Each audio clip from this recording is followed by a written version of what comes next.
Ladies and gentlemen, we are back to the next series, which is Afromawzeh versus the Desert Rebels. My good old friends, Desert Rebels from the Dubai. People that I do know and love. But before we talk about the game that's about to happen, let's talk about that epic series that happened the last series that happened before this. Vince G, it is, I believe, team. Oh my gosh, I'm losing because I just ate right now. Um, what was their name? Team Karas It's versus YOLO Knights. Karas, yeah, Yeah, Karas. there you go. YOLO Knights and Karas. Like, I have short, long-term memory problems right now. But let's talk about that series and how that went. We do want to show you guys the highlights of that game, as it was an epic series so far. Game number one, as you can see right here, this was game number one. Back and forth type of game, like we've talked about in the MENA region, right, Vince G? Yes, indeed. They're just exchanging blows right here and then. Look at this. The rotations are on point. Dominating game number one is going to be the YOLO Knights as that managed to win up against this kind of lineup that Karas has. And you see, Yeah. it's not working out for Karas, their first game.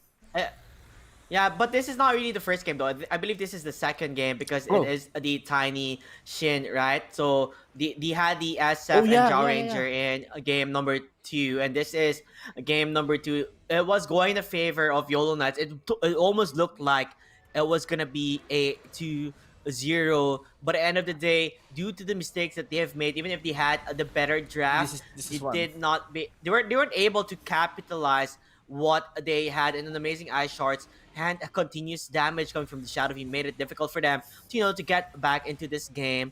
Joe Ranger was finally be able to get that farm. PL getting picked off numerous times. It didn't work out in their favor. It looked so well for them, but in the end of the day, it was still not enough in this game number two. Yes, indeed. And look at how Karas manipulated that positioning. They have the advantage and they're playing defensively. They know that YOLO Knights is going to play a bit more greedy. And look at this. Scene just went in. Phantom Lancer is really confident. Shadowfiend is just punishing them, but it looks like they managed to turn that they can manage to turn things around. But in when the game like expanded a lot more, and look at this team fight right over here, Roshan.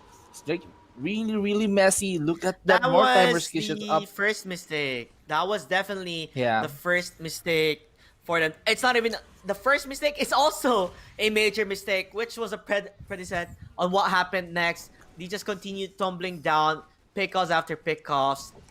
It didn't work out in their favor.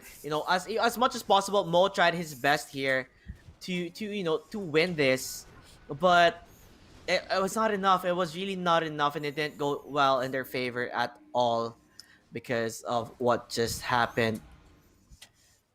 Yeah. I mean, pickups after pickups, they can like win from that. Look at this. Glimmer Cape, and then yeah, Mob almost died there. And then look at the on point ultimate coming in from Keeper of the Light. They're just winning team fights and then suddenly losing that momentum and then giving the Karaz that momentum again and Yeah, this one didn't that stop this it. one was pretty bad. This fight that happened right here, right? He was able to evade the Requiem of Souls, but after that, they weren't able to save the Phantom Lancer anymore. He was bursted down by all of the heroes for Team Kairos, and then they ended up getting a 5-man wipe after that. This one, on the other hand, they were trying to get a kill onto the SF. SF was able to survive. Meanwhile, with that said, this guy, Damn. Phantom Lancer, tried his best to survive, but in the end of the day, Damn. died because of the SF. Because once you kill the SF, his souls come out. Whoa, look, Look at the amazing double plays, up. honestly, from Karas. They did so well, and after this, he just went to end the game. They just went to end the game, and I can't believe what just happened. GG. It was an epic game, and game number three. By the way, this is the Look at this. interesting one. The void chrono here, by the way. It's on point. Look at that two hero chrono getting Mm-hmm. Vengeful Spirit plus the Clinks early in the game. That was spot on. Amazing response there from Karas. Yeah, an amazing response from them. This game was the most entertaining game number three that I've ever casted. Even I was shocked with the what happened here because they were able to find so many kills because from the side of YOLO Knights, Karas, they tried their very best. They use as much as they can with the Chronosphere, but he got picked off numerous times. As you can see right here, faces Void, tried to run away, but the stuns were there, the control as well. They even use more times kisses just to get that kill to the void whenever. Oh, this was the best team fight. We were able Yeah, to make this sure that the was. faces void Look will at that. not be able to use the chronosphere. Immediate Requiem of Swords hits everybody, more timers kisses and the damage. This Bam, is bam. where it really hurt them the most, unable to use those chronos spheres. I mean, that U scepter coming in from Shadowfiend was really spot on. And look at that save coming in from the Oracle. Faceless Boy could have nearly died over there. Shadowfiend really overextended and then resulted in the pickoffs. He managed to land a good Chronosphere underneath the tower. And then look at this. They're just died and died and died all over again. But they managed to come back from this. Look at this team fight right here. Klinks has a good position. He just auto attacks Faceless Void. He knows who his target is. And look at Viper. He's just evaporating out in the game. Clinks popping those AGs. Then I think this is a team wipe. Amazing play there. Okay. And look at Yeah, it really is. But yeah, with that said, you were the first team to go to the main event. And this is when the Faceless Void just vanished yeah. before our very own eyes. But let's not forget, we have another series, and it is gonna be Afromawzeh versus a Desert Rebels. Let's talk about Yes. the players, the lineup that will be playing for this team. Right? Let's bring up that list right here. It is going to be Afromawzeh, Muhammad Afromush, Robot Isla, Mage, Amar the F. While for Desert Rebels, we have Demonio, Shartizi, Clarity, Frost, and Mushref. It's going to be an epic game between these two teams, and I can't wait to see what happens, honestly speaking, because they're ready to fight it out, to duke it out, to see if everything will be, if they can get this, because apparently Afro Mauzi is a stronger team, but at the same time, you can't give Desert Rebels a pat in the back and it's gonna be over for them. They are also a strong team here from the UAE, from Dubai. Sadly enough, Attacker did not join this tournament, but it's okay. Desert Rebels are Okay. our representative for Dubai, and hopefully, they can. Well, we'll see what they can do in this tournament. I'm looking forward because it might be a back and forth type of game. Yes. Just And like the mhm. first series, you know, it led up to game number 3. We all thought that it's gonna be a 2-0 in favor of YOLO Knights, but instead Karas put on a fight, and I'm gonna see the exact same thing. And I'm hoping to see that exact same of dedication that these teams have. You're gonna give it their all, and then have a good Dota game. Yeah, we'll see how that goes. You can see the bans right now. The Viper, a ban from Afromawzeh. Like, they do not want to play up against a Viper. And I believe Desert Rebels played Viper also in their first, best of three game, where it really helped them quite a lot. Viper has been a famous pick today, if you'd ask me. Like, he's been picked two times already in this day. And now Afro Mousy, you don't want to play up against a Viper. It's just annoying to play up against a Viper, and you don't even know where Viper would be, laning. Usually they make him go to the off lane or to the mid lane. Timbersaw will be banned from Desert Rebels. Maybe they've played up against Afro Mousy, right? They know that they are the type of team that goes for a Timbersaw. It's hard to play against a good Timbersaw, but you can counter him, but only to a certain extent if you're that well. Doom will be banned from Mousy, and an immediate ban for Desert Rebels would be the Mars. I guess they've Yeah, done, Mark. like, seeing the bans from Desert Rebels, like how quick they ban. They've been doing their homework here. I believe they've been doing their homework, making sure that they don't want to play up against these type of heroes. Snapfire from Afro Mousy pick, while a Tiny for Desert Rebels.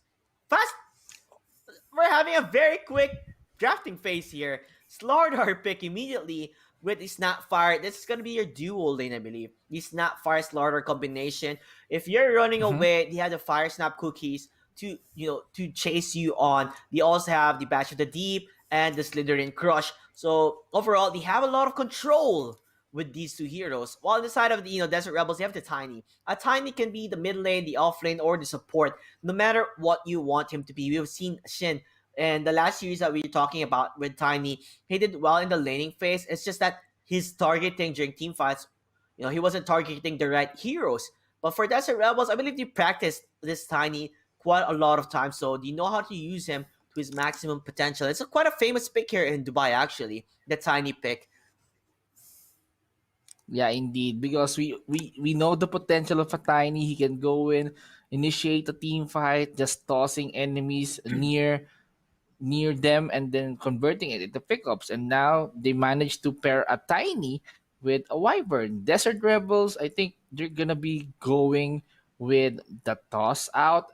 I mean toss out, and then Wyvern is just gonna be providing those like slows and heals that a laner needs. And Mm. for the side of Afromawzeh, yeah, it's a snapper and a starter. Basically, snapper has that good initiation. He has the fire snap cookies, and if he managed to get an Aghanim scepter, then that will be a very effective kit for a Slardar initiation. Like he can like gobble up a Slardar, then Mm. throw it up, burn them, and then yeah, just slither and crush around. That will be an Yeah, amazing. yeah, they do have the combination here and there, but the way I see it is like for Desert Rebels, right? He went for the Winter Wyvern. Not really. I mean, lane wise, he's not really a lane dominator. He does pretty well in harassment with the Splinter Blast, and all that. But more on team fights, right? He's annoying. He's the number one annoying player to play up against because of the cold embrace, and all that good jazz. He makes it sure that it's difficult for them to go jump into a fight because he has his ultimate, right? Which makes it difficult for them to just rush in and go for fights. I'm pretty sure a team like Afromawzeh, they are coordinated, but a hero like Winter Wyvern can destroy that coordination that they have. So it's nice to see the pick from Desert Rebels to get a Winter Wyvern. They do ban the Phantom Assassin, the Faceless Void, which honestly speaking, you don't want to play up against a Void who has a Chrono, right? It's a Chrono Snapfire combination. Afromawzeh, the band, the Joe Ranger, and the Wind Ranger. They're not a fan of playing up against these Rangers at all. To be able to kite them around, to kite the Slardar, to kite the Snapfire. Yeah, What does Power Desert Rangers Rebel has been need? What do banned. you think they need here? They Desert have Rebel. probably gonna be Hmm. position 4, right? Tiny and a position 5 Wyvern. So you want to pair up something with them. The question is, what would you pair it up with? Wyvern, I guess Sven seems pretty nice, but then you're up against Snapfire Slardar, so you need someone strong in the lane to fight and trade hits. Because Slardar and Snapfire are pretty annoying to play up against. You do only have a Winter Wyvern. Hmm. Hmm. This is the answer. Bloodseeker. Definitely gonna be the off lane. Mr. Sharky loves playing this Bloodseeker a lot in the off lane. He loves using it. So we'll see how that will go. It's gonna be an offlane Bloodseeker, gonna be a tiny maybe supporting. It's still a flex pick. We're not entirely sure because the last pick is gonna be in the side of Desert Rebels. So they're not giving all the answers out there yet. Yeah, they need some more. And how will Afromawzeh respond to this Bloodseeker pick? I think Afromawzeh is gonna be needing another support, or yeah, maybe get those cores before Desert Rebels might have an idea and then ban them. Oh, an IO. See, Whoa! as I an do IO. not. Oh my Looks like gosh! I've Not seen again. this. We've seen Team I've seen Lebanon this. pick Slardar IO. If Indeed. you remember it, Team Yesterday. Lebanon Yeah. picked the Slardar IO and destroyed their opponents. No mercy at all. It was a quick best of three. They defeated them 14 minutes in the game, I believe, or 15 minutes in the game, and he just tapped out. Io Slardar will make its appearance in this tournament. Man. That's gonna be annoying. And then this Troll is, Warlord. Monkey King. I mean, this is the exact lineup that Team Lebanon has yesterday. I mean, we're gonna see He had a the other Snapfire? two. Maybe, yeah. Wait, let me check. Let me pull up the stats. I I can't remember if they had a Snapfire, but I know there was a Monkey King mid. yeah, Definitely, they had a indeed. Monkey King mid. So it was Yeah, starter Io, Monkey King. Their carry was it? No, was it an anti mage? I believe it was an anti mage. No, it wasn't an anti mage. It was something else. I can't remember. But Desert Rebels immediately go for the Troll Warlord pick. When you're playing up against a Monkey King, I guess I don't know. Carry Troll Warlord. yes, It's a 50-50. It's a it's 50-50. an Okay, what is it's it, they have a Vince? Smurfer. They have a Snapfire as well. And then So the what are Ricky the five Maru. heroes? A Ricky Ricky Maru. pick. Yeah, the Ricky. And Oh. Do it's you think it might be a replay? They banned the puck. They probably banned the puck. fuck. Is it gonna be a Probably replay? Will it be a it's Ricky? so let's see, let's see. I mean, these are the four same heroes that Team Lebanon has in their game number one. Considering the Snapfire, Slardar, Io, and Monkey King, that's why it sounded so familiar to me.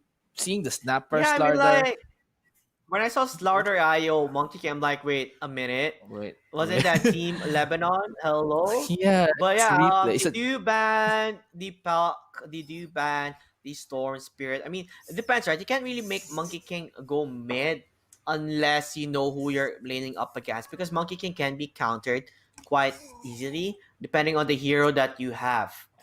What yeah, will they go for? Because it's gonna be a final pick for Desert Rebels. You do not want to have maybe the Tiny in mid. I guess if he's able to use Avalanche Toss combo to Monkey King, it does a lot of damage, but you do not want to have a bad laning phase for your hero. So we'll see how this goes. Desert Rebels are just banning mid laners like the Storm Spirit, right? For Afromawzeh, the Bandy Puck, the Amber Spirit, people that can jump in the back line, use that coil, hold them down as much as you can. So understandable on the terms of bans that they have. They are gonna ban the TA from Desert Rebels. They do not want to play up against the TA. yeah. Refraction is annoying. The slows are annoying. He can also do quite a lot of damage. Pretty good in the laning phase as well. Final pick will be in the hands of Afromawzeh. I really doubt it's gonna be a Riki unless they're gonna. Yep, it's Oh, not gonna voice be Ricky. spirit. It's gonna be the Void Spirit, a guy that can go to the back lines, a guy who can also use a silence, right? Once you get at Aghanims, even a Yule Scepter would be great just to control the Troll Warlord, right? They have ways to control the Troll. They have ways to get away from him or to kite him around. So overall, a nice draft, very stable type of draft from Yeah. Afromawzeh. We're gonna see a carry Monkey King up against a Bloodseeker. So that's gonna be entertaining to see because it's gonna be Bloodseeker Tiny up against Monkey King and maybe Snapfire, right? So they have a lot of damage and the chase to go for it, like the Bloodseeker or onto the Tiny. I can see at the same time if Bloodseeker and Tiny are able to apply that good pressure versus the Monkey King, because Monkey King is soft and he needs those stacks. Now it just depends Lich. how it will go. Oh my gosh. It's gonna be a Lich. Tiny mid versus Void Spirit, and Lich is gonna be supporting position 5 with the Troll Warlord, while Winter Wyvern is your position 4 with the Bloodseeker. I would, as much as I like the guys from Desert Rebels, I have to say Afromawzeh has a better draft here. If I'm gonna make, I would like to see this type of like the combination that I would like to see with Bloodseeker would have to be the Enchantress Bloodseeker combination. The reason why I like that is just because when you have the blood right, you just enchant the target and they're gonna get slowed down immediately. They can't run away, from the blood red, and blood red does a lot of damage. So I'm gonna say Afromawzeh has the better draft for me, Vince G. Yeah, same here. As I said yesterday, I kind of like the drafts. Having those four heroes up, I think it's balanced. Slardar and like IO being together in one lane, they can just like own the lane. And, just being able to free hit with that bash. And maybe let's see how this game will go. Maybe IO will be Mm-hmm. aiding Monkey King. in order for him to get his Jingo Mastery up and running, and maybe Snapper is gonna go with Slardar. But I wanna see how Afromawzeh will play this kind of lineup up against the Desert Mhm. Rebels. I mean, Desert Rebels, It's they're pretty neat. it's gonna But yeah, be overall, the I kinda laning like. phase. It has to be the laning Mm, phase and how well the laning phase will be for them. And let's get into the game as it is gonna start. You will be the first one to introduce, or should I introduce? Okay, you introduce Afro Malzi for us, okay? The Radiant side. sure. Sure, let me introduce to you the Afromawzeh. So Afromush will be playing that IO. Who's this? Amar the F will be playing the Slardar. Paris will be playing Snapper. Ace will be playing Monkey King, and Mage as the Void Spirit. Okay, well, for my buddies, Desert Rebel, give them your energy. Okay, why do we have two demonios right now in our game? Demonio playing the tiny demonio playing the Lich. I think Meshuraf playing the Winter Wyvern, Frost playing the Troll Warlord, while Pating is playing the Blood Seeker. Wow, two demonios in one team. That's so scary. Yup. I mean, The one devils are devil. real. They're smoked up right. Oh my god, they're seen. They went to the vision of the outpost. That gives them a clue on where they are at. They saw three heroes there. I don't think they noticed that they gave vision to themselves. So it looks like it might be a quick and easy pickup route for the Monkey King here, as he is gonna try and take that away from the Monkey King. I mean, from the Winter Wyvern. Look at it. Look at Ace just dancing it off. You can't really do much. Although everyone is converging now to the mid lane, trying to stop the Monkey King. He's gonna be able to run away. They don't have any more slows to catch him up, doing as much damage as they can. This is your carry, Monkey King, horsing around. He has a TP in the bot lane if he wants to get those juicy last hits. Yeah, and now he's back into the lane. He's not gonna let Bloodseeker farm up. So he needs to contest that and get his farms up and running. And then it's gonna be scary if a Monkey King gets stronger up against a Bloodseeker. And look at this. The lanes are really calm right now. Except for the bottom lane. Yup, that is where the action is at. And look at that from Monkey King using the mischief to be able to dodge it out. They are gonna try and chase on to the Snapfire. Look at the Blood Rat. They're gonna use it as much damage as they can. Almost gets a kill onto the Snapfire. Uses that Fairy Fire to bring his Very HP fire. up and running again. But the damage, like you said, from the combination of the Arctic Burn plus the Blood Rat Two. is annoying. Monkey King, he has the mischief to dodge the Blood Rat. If he times it correctly, and I believe he has been timing it correctly since the beginning. Yeah. You need to like get some plays with the mischief. Mischief is a very good passive. I mean, really good free skill that Monkey King has. He can be anything that he wants. Like he can be a tree, and it can be used just to dodge any skills he wants to. Yeah, He just to needs to time dodge it perfectly. skills exactly. Yeah, it's just really timing dependent. Look at this. He's not afraid. He's gonna. Oh, he's actually gonna get hit by the Blood Ride. He might try and make a play here. It's still level 1 Winter Wyvern, so it's gonna be highly unlikely for them to even do that. They need to get the Wyvern up to level 2, trying to get those last hits up and running for the Winter Wyvern to get that level up. Yeah, and Snapper is just creating space for him. You know, but yeah, on the bottom side, yeah, Bloodseeker is like being really forward. He's like giving Monkey King a hard time at bottom lane. I mean, I don't know. I mean, honestly speaking, it's a 50-50 for me because Monkey King is 12 and 6 right now. Bloodseeker is 8 and 0. The way they're positioning this makes it difficult for them to Ooh. even make a play or win. They are gonna try and aim for somebody. It's just that it's hard to find a kill here. It definitely really is hard to find a kill, but they might even dive onto Ace. They want to get that kill. Wait a minute, Blood Right was a mistake. It did not hit. They're gonna get the kill onto the Winter Wyvern instead. Now aiming for Pating. The damage is there with the stun. One more hit from Paris will claim that kill. Blood Right, he made a mistake with his Blood Right. He thought he was gonna continue running on. Yeah. They are gonna continue chasing. onto Slardar, but the stuns will be there. The slows from Frost wants to hurt Afromawzeh as much as he can, Radiant but that structures did are not look good fortified. for for Desert Rebels in the bot lane.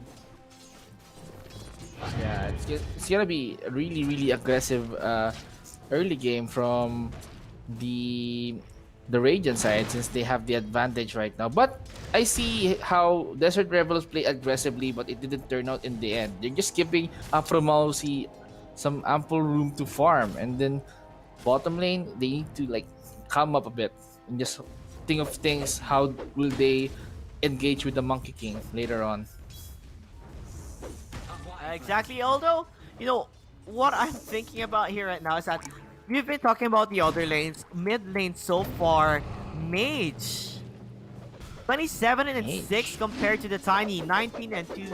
Tiny not really having a good time all in the bot lane. Winter Wyvern. Ooh, a pause. Ooh. Well, it's not gonna be the MENA region without a pause, right? There's always gonna be a Yeah, pause. but I'm seeing like they wanted to go up against this Wyvern, and Wyvern, does he have the cold embrace? No, it doesn't have the cold embrace. Arctic burn is on cooldown, so the only thing that he can use is the splinter blast just to slow down the enemy that's chasing him. And then Ace is, I think, he's gonna be leaping out any moment. He's gonna be springing out to Mishraf. And do you think that they can kill this guy?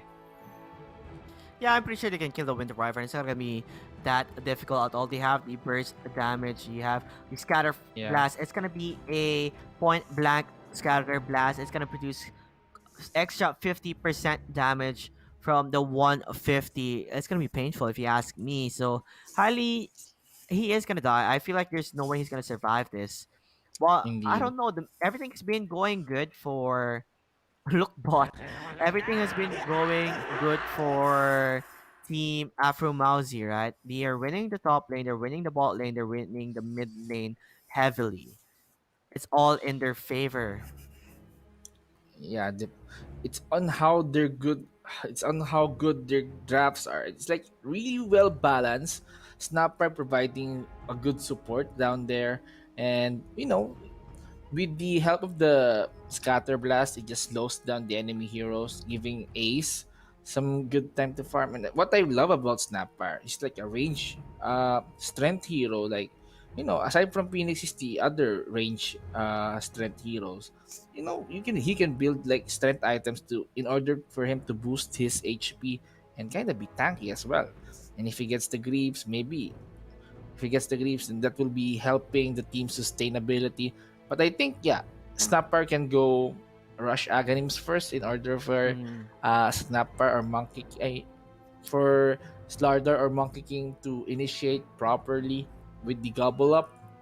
That's what I'm thinking that a Snapper should do. I mean, like, it just depends. Like, that's kind of far in the game, but more on the laning phase right now. I feel like it's heavily in the favor of Afromawzeh, right? You know, Mm-hmm. it's just because the way the outplay. It's not all. Not really talking about the draft here, but the way they play the heroes. It's more on outplaying the players, the enemy team, because they're not giving them a chance, a room to play the type of game they want to. The blood rights with the slows, they're not giving them a chance to hit those blood rights at all.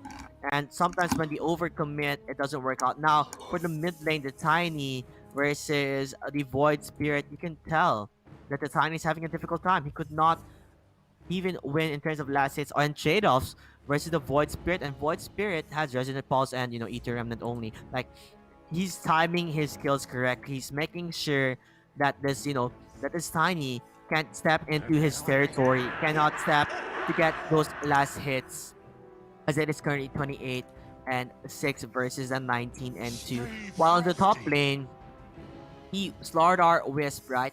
The reason why we can't just like the Troll War is having a hard time, even if he can change his attacks to melee and range, is we're not giving them a room to breathe. Right? If you harass the Slardar, the heals will be there from the Io. If you harass the Io, the Slardar will be aiming for you. They're both tanky together. Yeah. making it hard for them to even choose who do we fight. We don't have enough burst damage to immediately eliminate one or the other. Right? We do have the damage, the magical damage from Frostblast with 7 second cooldown, but that's not enough for you to get that kill onto the IO. Even if you have the 7 second cooldown, this Lardar will still be producing that damage onto your support, which is not a good trade-off. I mean, even if you are able to get the kill on the Wisp, Star will be able to get at least 1 or 2 kills from that one. But it's not worth it. Yeah, and I love how Slardar and IO is pretty good up against each other. As you said, they're just being behind their backs, back to back heroes. It's like a perfect combination of those two heroes. I mean, they can like dominate the offlane. It's gonna be a hard time for Troll and Lich in the top lane. It really is, and this pause looks like it's they have reconnected already. It's about a matter of Mm-hmm. seconds to see who will, if he will survive. Chat, if you're all watching right now, who do you think will Will he survive? Will Winter Wyvern survive? I Yeah, think please, he's not gonna Paul. survive. Honestly, I think he's gonna die. Yeah, me too. He has the scatter blast. He has the spring coming in from Monkey King. It's gonna be hard for him, and if he uses the stun, then it's gonna be Yeah, I like mean, boom. at the same time, like our Arctic Burn is coming in 7 seconds. I don't even think he'll last 7 seconds. I think he will die in like 4 to 5 seconds. Yeah, Four to five seconds. I think he'll die. he just needed to use the splinter blast. I mean, splinter blast in order for him to slow down the enemy, increase the chances of him be to escape. But yeah, let's see how this goes. Yeah, I'm seeing that I'm gonna be agree on you on that one. That it's like in the last 45 seconds, just needed that Arctic What burn. for? He doesn't have What the do you mean? third skill. 4 to 5. I thought you said 45 seconds. I'm like, what do you mean by No, 45 seconds? That's crazy, but not as 45 crazy seconds, as like you our said message earlier, and from it's Intel. gonna Conquer be the game with because he higher doesn't clock have speed, the third skill, the golden brace. higher He needs clock that. speeds. If he ace is gonna hit them, but if he uses the golden brace, yeah, ace is gonna hit them and And get some charges let me segue to my from ad, the while bro. he's on golden brace, right? I'm trying to segue my ad. We're gonna start it off What is again. this? Cut. Oh my god. My Are they co-caster okay? can't hear me properly. Oh my gosh. Co-caster, Oh, are you there? oh, hi. Yes, I am here. I've been Why? I've been trying to segue to my ad, bro. You caught me off. Not as crazy as Oh my conquering the god. game with higher clock speed. Higher clock speeds can help provide greater in-game frames per second, improving playing smoothness and experience. Game using an Intel 10th Gen Core device. You see, my co-caster doesn't want me to shout out my Intel fam. Come on, man. Come on.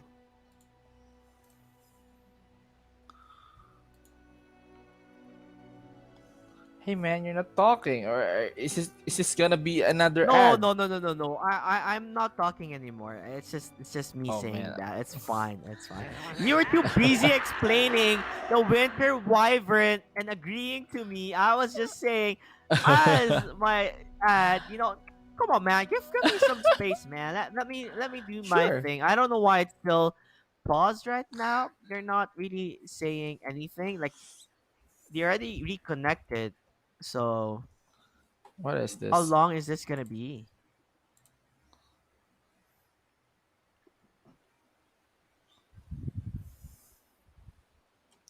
They're sure taking some time here. I mean, hmm. Well, since it's taking some time, what do you think about the tournament so far, by the way? Honest opinion. Wait, come again? Didn't hear you. What do you think about the tournament so far? Honest opinion. The tournament so far, man, these series are so jam packed. I mean, all the series are like these teams are just giving these teams are just giving their all, just winning this tournament, and some of them even hates losing. That they're forcing a game number 3 in order for them to come back, and that's really amazing. I love the dedication that these players are showing. I love the hunger Mm-hmm. that they really wanted to win or qualify for the main event, because we're talking about lots of money about here after winning this. So how much again?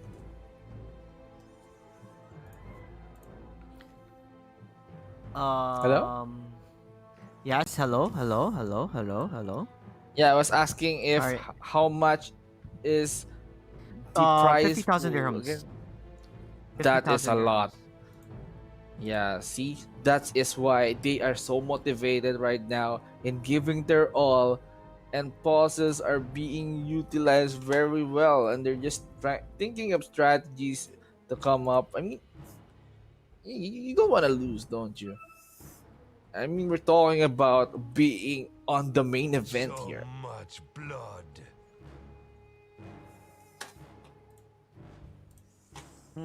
Yeah. So if this goes late, right? Let's say it goes late, who would you favor more? Come again? If this goes late game, who will you favor more? The game right now, I'm gonna favor more on the drops of Afromawzeh. As I said, they have a lot of good heroes. The heroes are balanced, and you know they just have the good heroes that can be used either for pickups and for team fights, and that's that's where I'm gonna side. I'm gonna put my bet. It's gonna be on Afromawzeh.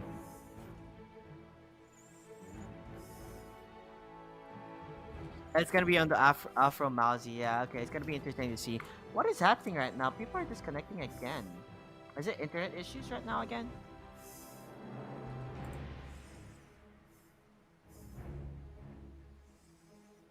As you inhale, exhale quite a lot, we can literally hear not only you pouring water in stream, you eating in stream, you breathing in stream, bro. What's up, man?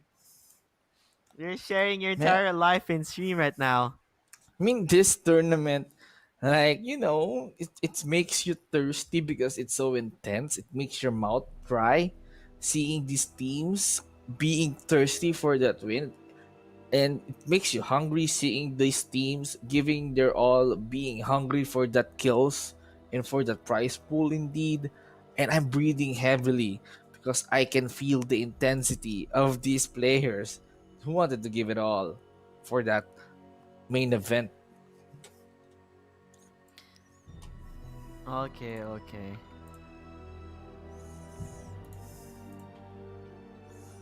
Oh man, I'm just gonna focus on Monkey King like wiggling in the tree. It's so amazing. Look at the tree. It's like dancing. It's gonna leap any moment now because of Monkey King. Look at that. See Oh, the we should just check animations. cosmetics right now, right? I mean, Agreed, it's man. like Let's talk about cosmetics. Let's go.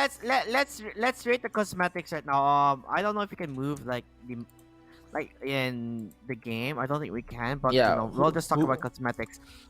Troll Warlord, very basic if you ask me. He doesn't have anything. He's not wearing anything Yeah. right now. Very Like generic. It's very the default. generic if you ask me. That is a 0 out of 10. Zero If out of I'm 10. It's the gonna rate, default. yeah, the next top model, yeah, not exactly 0 out of 10 for that. Let's check the Snapfire. Snapfire has only the what cosmetic does Snapfire have? Snapfire is like the default as well because the Immortal. cosmet. No, no, no, no. Hmm? Snapfire has an Wait. immortal, if I remember correctly, right? Snapfire has Yeah, the immortal, but it's rare. It's like the yeah, it's rare. the It's very high. So this one, I'm gonna give it a 0 out of 10. Also, yeah the default. very default. Gotta have some skins there, my buddy. Gotta have some skins there. Let's see. The What about Bloodseeker. Ooh, Slardar? Oh, Bloodseeker. looks like yeah. We're looking at the bottom lane first. Looks like a Bloodseeker. He does look like he has cosmetics. He has an immortal and some Yeah, stats here and there. Uh, ooh, three immortals, fancy. But the yeah. rest is kind of Offhand. lackluster. Yeah, Yeah, he's let's the talk head, about. the weapon is cool, but the rest is not that great. I'm gonna give it a 6 out of 10 at least. A for Effort. effort, Yeah, you know. yeah. But let's talk about the Bloodseeker's head. it kind of resembles Shadow Fiend. Why is that? I mean, Shadow Fiend with the I long, mean, long tongue. It's like a hungry Shadow Fiend that is really walking too fast. well, Look because at that. he's a tribesman though. He's a tribesman. That is the reason why. Other than that, let's check the other because I'm really looking All into right. cosmetics. Oh, these said no.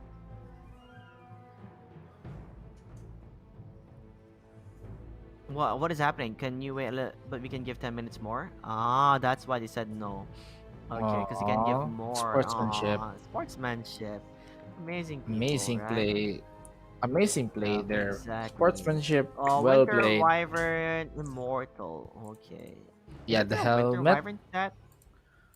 Let me see the wyvern. Yeah, he I know has there the was like helmet. there's a set. I know he There's has a a set, set. right? Like Yeah, no, it's, yeah, it's it makes him look basically head very and back. different. Yeah, yeah. No, no, yeah, the head and back. It makes him look very different. Yeah, I'll give this a 6 out of 10 too. Good enough, right? Let's check Monkey King. Monkey King is also in the bot Arcana. lane. Who's actually Arcana. he's hiding in the Yes, trees. sir. I'm looking at the like the the cinematic views. That's what I'm looking at right now. Monkey King looks like a ooh, he's fancy too. He has an expensive weapon. He has the gold one. Has the expensive set as well. Wow. So this is the custom ultimate Wukong's command and the Yeah, Arcana. Okay, this is a 10 out of 10 for me, Vince G. indeed. I would love to have that set. I mean, Arcana and the Immortal. Yeah, it's amazing. I think this is the Immortal set that Monkey King has, and it's kind of to call this expensive Yeah, it is expensive. Not the Arcana, but the set is also set. expensive too. Expensive. So Ooh, overall, very expensive. 10 out of 10 if you ask me. Let's check the mid lane. Yeah, Void Spirit doesn't have a set yet, so mm, the default default. score of 0 out of 10 if you ask me, right? And in the mid lane, does Tiny have a set? Ooh, Yeah, Tiny does have a set. This is the ultra. Was this H the set. ultra rare one? Was this H set. ultra? No, this is rare, super rare, Rare. right? From the Yeah, rare. Gosh. Wow, it was Okay. gifted from his friend too. I wish Whoa. I was gifted too. Hello, if you have, we're friends too, to Mr. Bloodseeker, Mr. Pating. We're also friends, right? Maybe you might give it to me. Yeah, I can be your While on friend the top too. lane, let's see the Lich. Lich is looking pretty damn cool. Look at this Look at pose. Are this. you using the cinematics? Oh my Yeah, gosh, look at I'm the seeing it. cinematics on Lich. What is he doing? He's he's stunned. He's stunned. He's literally stunned. Look at the spin on his head. Look at that. He got stunned by Slardar. Look at that stun Yeah, from his head. very funny. Let's check the cosmetics. Ooh, he has two immortals and mythical sets. That's pretty cool. That's pretty cool. Looks pretty Wait, cool who? if you ask me. Oh yeah, The he Lich doesn't looks have cool. the he doesn't have the recent immortal, by the way. The headpiece, the custom Yeah, sinister yeah. gaze, and I love that headpiece. It's really amazing. The IO has the Arcana. Sad I couldn't get that Arcana. I wanted to Yeah, have it's way back that Arcana before. because Arcanas from the Battle Pass are limited editions, right? And you can't get them anymore. And yeah, I wanted that. This Lardar looks pretty badass, but he doesn't have any immortals, right? He looks like a ghostly Slardar, except Okay. his head. Except his head. Yeah, that's only a different part of it.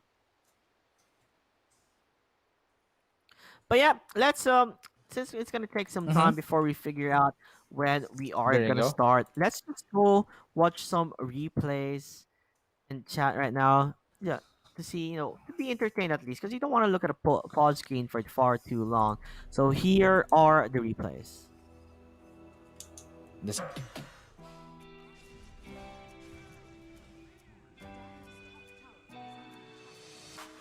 Try your luck and take a chance. Before the risks in this moment, take my hand and break my heart. I'll never walk this road again. Stumbling steps grow to a dance where things change forever. There's no regrets, only the past. Will I change? Never.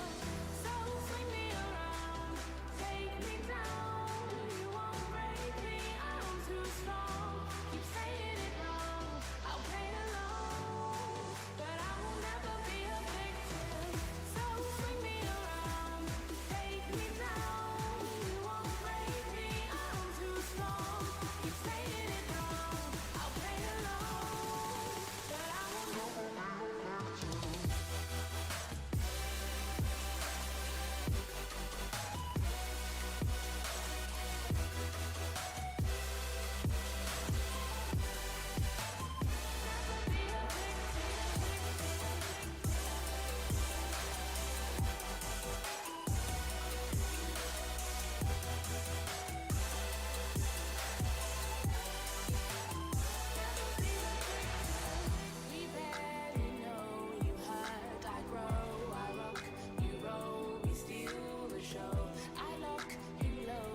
And yeah, we're wait. Let me put it to the side. We're back again. We're Apparently, back. Mage is his account got hacked. Mr. Mage, the mid laner, which is The void spirit. the Void Spirit. Yeah, out of nowhere. That's I'm pretty sure Val put a statement about suspicious links, and maybe he clicked on one of those, and his account did get hacked because of it. He couldn't log in anymore. He had issues, and he can't really just like get it back up and running. And they do have like a time limit in this tournament for a pause. You're gonna forfeit the first game, so Desert Rebels will be winning game number one, and immediately we're gonna go to game number two. Hopefully, Mitch's gonna get his account back. That's gonna be an expensive account. He has sets there, his Arcanas, Indeed. items. He has it's an 8K MMR account too. So very expensive, 8K or 9K, right? Mm, that's gonna hurt. So That hopefully, inshallah, he's gonna get his account back up and running. We are gonna go on a short break before we go to game number two. Game one will be for Desert Rebels due to the fact that Mage's account got hacked and he couldn't come back anymore in time. Even if Desert Rebels did calmly wait for them, they gave them even more time to to figure this out. But it's just unfortunate for Afromawzeh that this had to happen. But we'll see you guys in game number two as they are gonna set things up. Hopefully, Mage is gonna be okay. He gets his account back. Let's hope for all the best for him. Give him your energy, everyone. And we'll see you in game number give him two after energy. this short break.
tragedy. I'm a beautiful disaster, a reckoning.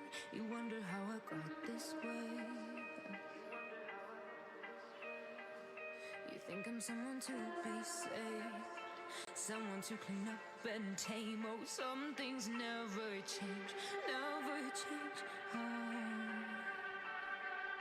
you think I would look pretty on your arm once you cover up my bruises and battle scars, but it always ends the same.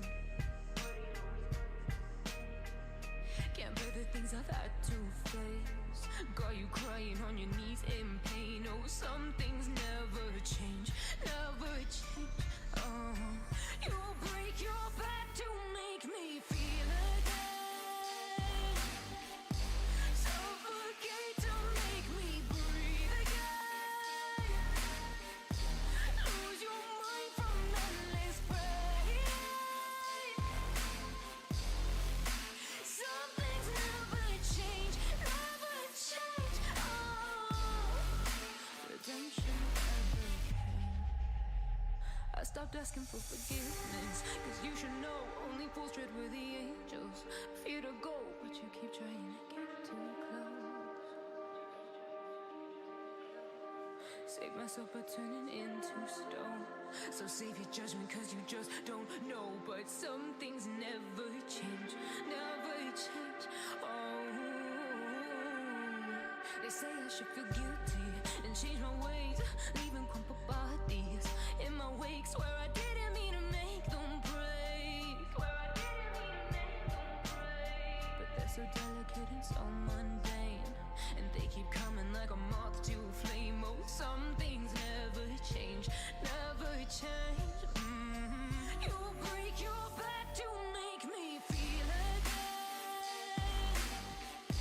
suffocate to make me breathe again, lose your mind from endless pain. Some things never change, never change. Oh, redemption. You make me move, you make me dance, you make my heart beat super fast. You lift me up, you make me laugh.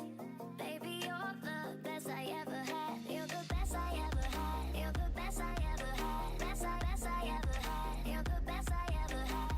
Best I ever had. You're the best I ever had. You make my heart beat super fast. Super fast, super fast. You make my heart beat super fast. My heart super, super, my heart super, super, my heart super, super, my heart super, super, super, super, my heart super, super, my heart super, super, my heart super, super, super, my heart super, super, my heart super, super, my heart super, super, super, super, my heart super, super. You make my heart beat super fast. What does love feel like? What does love feel like? You're the best I ever had. You're the best I ever had. Best I ever had. You're the best I ever had. Best I ever had. You're the best I ever had. You make my heart beat super fast. You make my heart beat super fast. You make my heart beat super fast. Super, super, my heart super, super, my heart super, super, my heart super, super, super, super, my heart super, super. You make my heart beat super fast. Super, super, my heart super, super, my heart super, super, my heart super, super, super, super, my heart super, super. You make my heart beat super fast.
And yeah, we are back for game number two. To everyone who just dropped by wondering what the heck just happened, Mage, his account, one of the players from Afromawzeh, his account got hacked during the game and he couldn't log in anymore. And he's still trying to log into it and it's not working out. So that's gonna be painful. They had to forfeit game Mm-hmm. number one, even it was kind of looking a bit good for them, right? It was looking pretty fine and dandy, and it just had to that just had to happen. It's such a an annoying thing that could happen out of out of the blue, out of nowhere, and it does happen to him too.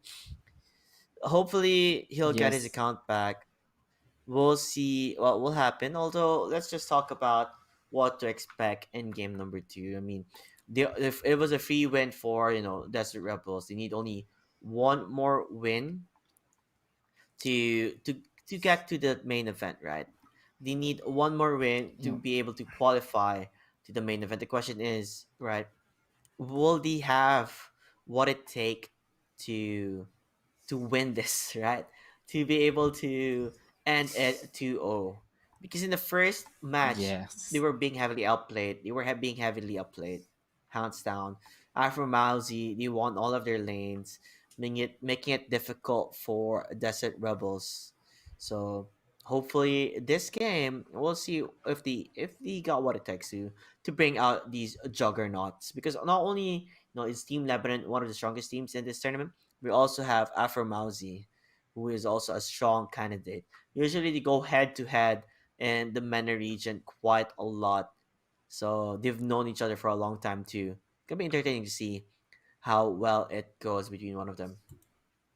But for now, let's just focus on Desert Rebels versus Afromawzeh. Can we go to the players, like the shuffle, to at least to reintroduce them Mm-hmm. again, so that people will know who they are, you know? So, graphics isn't up yet, but whenever you're ready, please do show who the players are. But overall, so far, what do you expect in this game number two, Mr. Vince G? Yeah, I'm seeing a lot of action-packed plays from this tournament. I'm seeing Afromawzeh has the advantage. Their lineups are good. They're just dominating Desert Rebels Mm-hmm. earlier in the game. But unfortunately, it just happened. That is the most unfortunate thing that's gonna happen to you. And you're playing in a tournament. Man, the timings were Mm-hmm. pretty great. Like you don't want your account to be banned at least when you're playing a tournament and you're using your main account, and that's really really unfortunate for the Void Spirit, since I don't want to lose my high ranking MMR plus those cosmetics that I have, really. Mm-hmm. And Yeah. then that you're winning and you have the advantage, you have the upper hand, you're winning early game. I think it's gonna scale Mm-hmm. for them from them, but unfortunately that happened. Who expected that? No one. We didn't No expect one, no that one too. expected it at all. At all. Yeah. Even I was wondering what just happened there. Hopefully, game number two is gonna be entertaining to watch. I think Team Desert Rebels. I believe they're all in a computer shop right now. All together playing this game. So it's much easier to communicate with people when you are in a Hmm. LAN setting. Because here in the UAE, internet shops are open again. But the only thing is, you have to sit one seat apart. So technically, one person here and a seat apart again here, again in here. So I mean, it kind of works out, I guess. Just depends on how it is. But yeah, it's gonna be entertaining to see how that goes. And this is our final series of the entire day before we go to the second Yeah. day. I mean, the next day, which will be the fifth. Is that the fifth? Is it Six. the fifth or the sixth? Oh, today's the fifth day. Yeah, the sixth and final day for the qualifiers. I believe it's the final day, right, Vince? Yeah, the final day. Time flies so fast. All I those can't days that believe were it. been, Yeah. yeah, me too. It went so fast. We've seen a lot of good matches. Then we're just casting like it's yesterday. And look at this. We're gonna be nearing the end of the Hmm. qualifiers, man. It's sad to say Yeah, that we these are teams are gonna gonna be. be. Mm-hmm. going up. Gonna be eliminated, yeah, and then some of them will be qualifying to the main event. And I'm gonna also miss my co-caster Vinci because he's here for the Aww. qualifiers.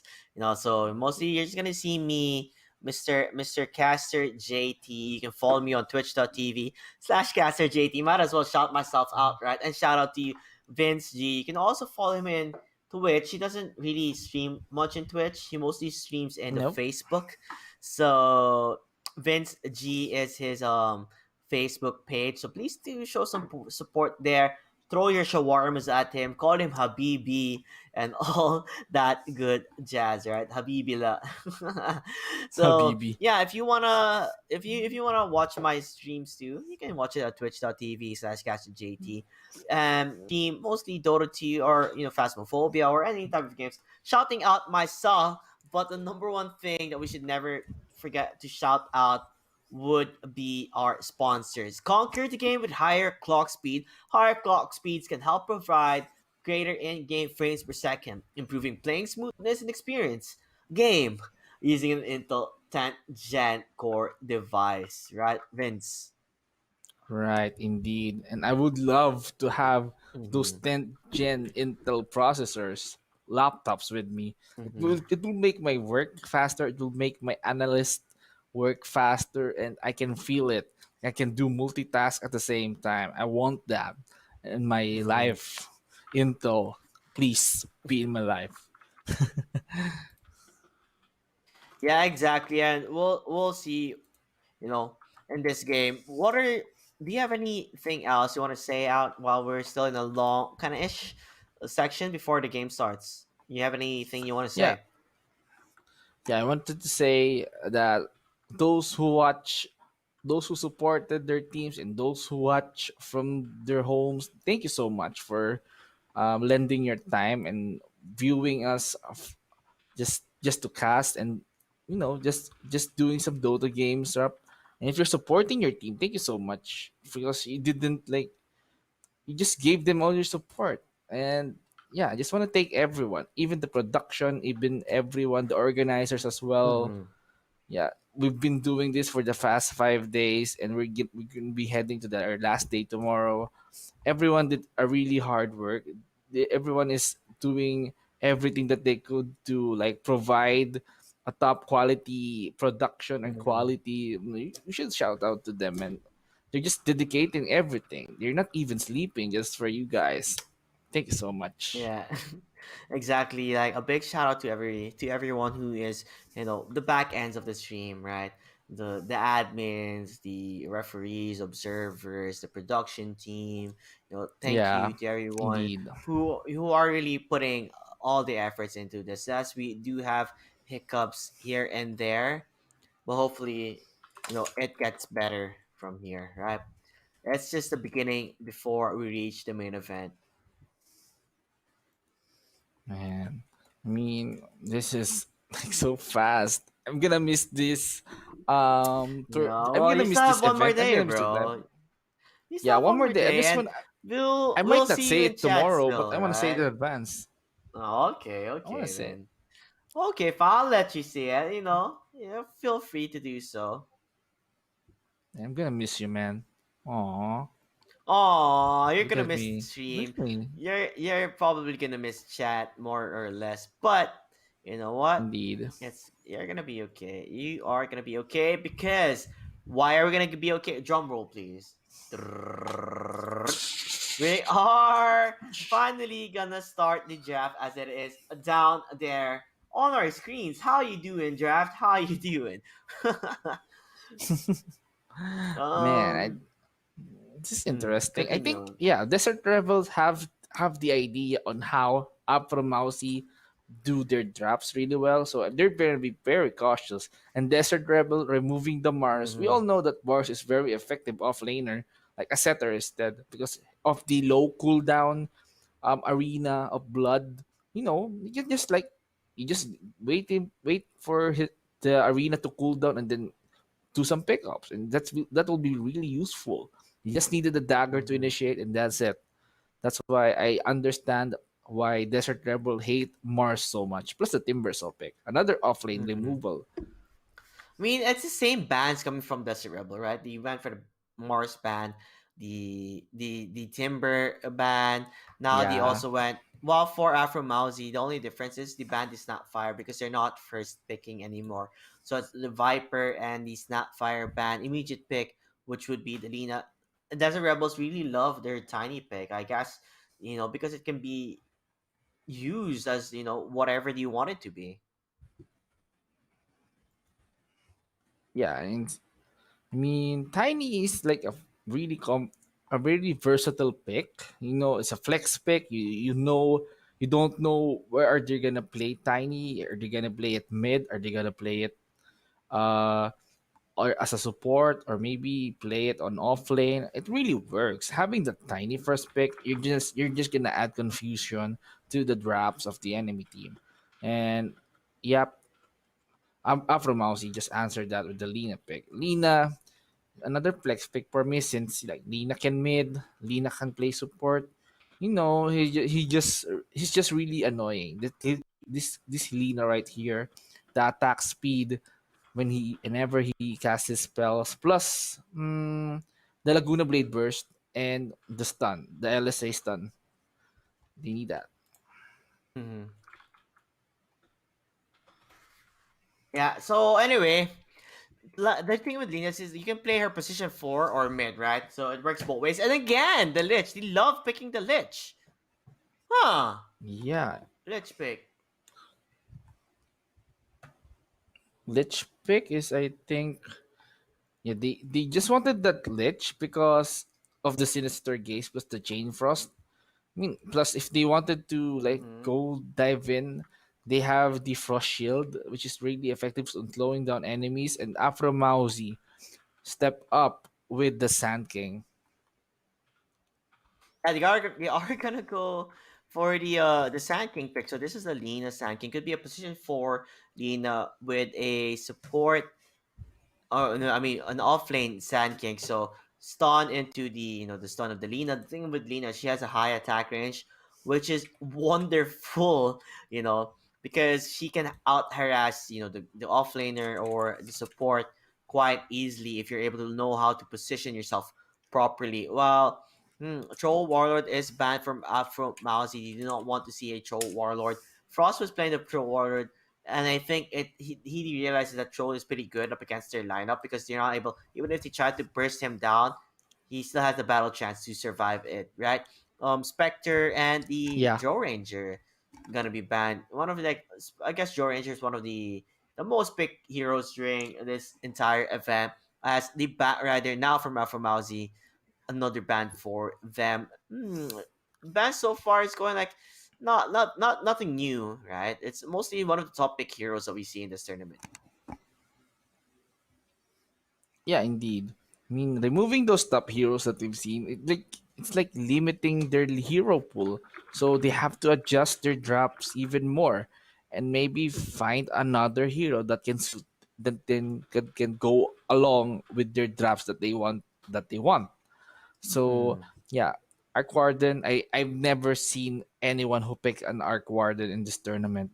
Why? I mean, Arc Warden is really good, but it's really I mean, the complex Afro or really Mousy hard to also use. banned the Arc Warden. Now this time, that's the Rebels ban their own Arc Warden. I guess last year's also the banned Arc Warden. So I don't really know anyone else who They just can hate Arc really Warden. I use mean, Arc Arc Warden is Warden. really painful. The plays with the magnetic field is just insane. Plus the Hmm. flux and the flux is really annoying as well. And Magnetic Tempest field, dude. double. Mag- Magnetic field is the Yeah, number magnetic one field. annoyance, right? From the Arc Warden because you can't really kill him, but if there's a really well placed magnetic field, and we'll never forget the Alliance game with the magnetic field Alliance versus Enigma. The magnetic field that saved Yeah, their throne just turned things around where they should have lost that game. Enigma should have lost that game, but because of miracles, magnetic field, they couldn't end it, and they won. that was a pretty well placed Hmm. magnetic field coming in from Miracle. Man, Miracle, let's talk about Miracle. Miracle did a lot of plays with the Arc Warden. Remember TI8 or TI9? He just Whoa. one shotted the Trojan and a Phantom Assassin. I've Yeah. never seen a Mm. Phantom Assassin before Well, in this it's tournament. it's no, I don't think we've had because they would always ban it. They do pick like the Magnus and into the Monkey King. Do you like their Monkey King carry quite a lot? Phantom Assassin core. They decided just because if there's gonna be a Magnus pick, they might take the Phantom Assassin out of nowhere, and they decided to steal that pick instead. So PA versus Alina Sand King, it's not ideal. It's not really ideal. PA, up against Alina Sankey. He's gonna have a bit of a difficult time. Although Lich does provide much more in this lane compared to the IO Slaughter. The IO Slaughter was disgusting because it was so strong and hard to play up against, and they were having a hard Indeed. time. While a Wind It's Ranger, really Wind Ranger, is this gonna be a Frost Wind Ranger? Because I've seen Frost play Wind Ranger. I haven't seen Demonio, their mid laner, not the dot demonio, but the guy just literally named Demonio. I haven't seen him play Wind Ranger yet, but it's interesting to see because Wind Ranger is a strong hero. All you need is an MKB and a BKB, and you can burst one down uncontestedly, unless you get Magnus ultimate. But Wind Ranger can burst your Monkey King quite easily if you're able to find that farm. So I do like the Wind Ranger pick here. Surprisingly, Afromawzeh did not ban that Wind Ranger. They let it in the draft. interesting. Yeah, Wind Ranger is really an annoying range hero since he just needed the MKB and then he's gonna be letting it all out with the focus fire. Plus, he has the shock Mm-hmm. also to ensure the stun of the enemies. Plus, the wind run. It evades. It evades physical attack. It is really useful. It makes him move Uh-huh. faster. I think the power shot works well up against a Monkey King too, right? So if he's able to Yeah. predict a power shot on where or when he is on a tree, if he power shots, that's an additional stun to the Monkey King, and he can easily land a shackle shot afterwards once he's able to get that stun onto him. I feel like you're holding that in, Vince G, that you really wanna, yawn, and you did it really No, I'm not. smoothly. I felt it. I felt the I'm thing. Come just on, I breathing. saw I'm just breathing chat, deeply, man. chat, It's true. chat saw that. Everybody saw that. Even I could hear it too. You went. I'm just inhaling, man. It's my inner energy because this is going to be Hey, an insane game. I'm just I know channeling. I'm it's just pretty. I preparing know. for it. I know it's pretty late. It's already 10 p.m. here, and I could tell you were so close to yawning. You just stopped yourself midway. But I'm gonna tell Self you this: control. it's gonna be an entertaining match. You're not gonna be yawning at Indeed. all because I'm Of sure, like I course. said, the MENA region is action packed, and it's gonna be amazing. I am excited to see what this game has in store. I know Afromawzeh, they do not want to lose this at all. You want to make sure that they get to the main event. Although it's unlucky for them, honestly speaking, that they had to forfeit the first match, but it is what it is, and we just have to continue on from here. Desert Rebels, they have their draft is looking way better than before. It's just depending on how well they play their lanes because after Mousy, they were outplaying them from the get go in game number one. So hopefully in game number two, we'll see them fight back. We'll see them do better, right? And the final pick would be a Storm Spirit. Wow. Storm Spirit. I'm shocked. Honestly speaking, I'm very shocked. Uh Okay, I'm thinking really heavily here. Storm mid, PA carry, Tiny 4, Wind Ranger off lane. Mm, I guess it's gonna get to the Monkey King. Because it might be a position 5 Magnus, right? So I'm okay with Mm. that. Position 5 Magnus, Monkey King. It's difficult to fight the Wind Ranger, especially with the Wind Run. And the base damage of the Wind Ranger is pretty hard hitting. You aim that with your tiny, you have the burst damage too with the avalanche toss combination. Overall, I think I'll give it an okay with me. I think it's okay as long as the Wind Ranger is gonna be able to get that farm that she needs, right? Like I said, MKB, BKB, and you're good. You can burst one down even if you only have two items, and the guy has like four. Yes. That's that's how strong the Wind Ranger is. They're gonna go for Magnus position 5. We've seen this quite a lot in the tournament so far, and it somehow it does work out. I'm just wondering what is gonna be the mid lane for Afromawzeh That's an and invoker. Invoker. I guess because if you're gonna play up against like a Storm Spirit, Quaspex Invoker, you need to make sure you're able to get his mana, zero as soon as possible. Plus, it can. Do you think that he will go for some not the Quaspex but a Exhort type of Invoker? Because we've seen that quite a lot in the tournament, and I don't want to rule it out, right? Because it happens quite a lot. Yeah, indeed. I can see that the possibility that Invoker here is gonna be Mm-hmm. building the Exhort types since they have the stun. So you're just gonna ping out Sunstrikes everywhere, and then yeah, is gonna need a lot of uh map presence, and yeah, Sunstrike is really working out, and that's the possibility that I'm seeing. It's possible. Okay, in terms of draft, what do you think? Who is ahead? In terms of draft, I kind of like the Afromawzeh one because, yeah, Mactus and Mm-hmm. Monkey King, it's gonna be making Monkey King very, very, very, very very, very Mm-hmm. fast farm, and Sand King and Lina, they have both the disables that they need. But let's see the Desert Rebels because they have Storm Spirit and the I Lich and the Phantom if I'm Assassin. gonna say, I feel like Desert Rebels have the better draft, but at the Okay. same time, I'm just afraid to see if they're gonna get outplayed. Because Afromawzeh is a strong team. They've been together and they have a lot of mechanical skills that you can tell. But finally, guys, we are gonna start game number 2. It's gonna be an Exort Invoker as he shows the sign with a Sunstrike immediately. So Exort Invoker might go for the Aghanim's combination, RP and to the Cataclysm. That's gonna be a bit scary if you ask me. So let's introduce the players. I'm gonna introduce Desert Rebels, my buddies. All Pating right. will be playing the Wind Ranger for the offlane. Demonio playing the Storm Spirit. Small letter case Demonio is playing the Lich. Frost playing the Phantom Assassin. And Mashruff is playing the Tiny. While on the other side, for Team Afro Ah, Mosey. Afromawzeh, we have Afromush as the Lina, Ace as the Monkey King. This is gonna be Mage, right? This is gonna be Mage, Shinobu. He's gonna be playing that Invoker. Amar, the F is gonna be Sand King, and then Paris will be using that Magnus. Whoa. Yeah, but we'll see how this goes, right? Storm Spirit up against an Invoker. I guess Invoker. This type of matchup, like we've seen this quite a lot. I'm not really sure who is ahead. This depends on how well they can outplay one another. Although they are gonna stay in the bot lane, maybe try and look for a pickoff immediately, right? You want to try and get a kill.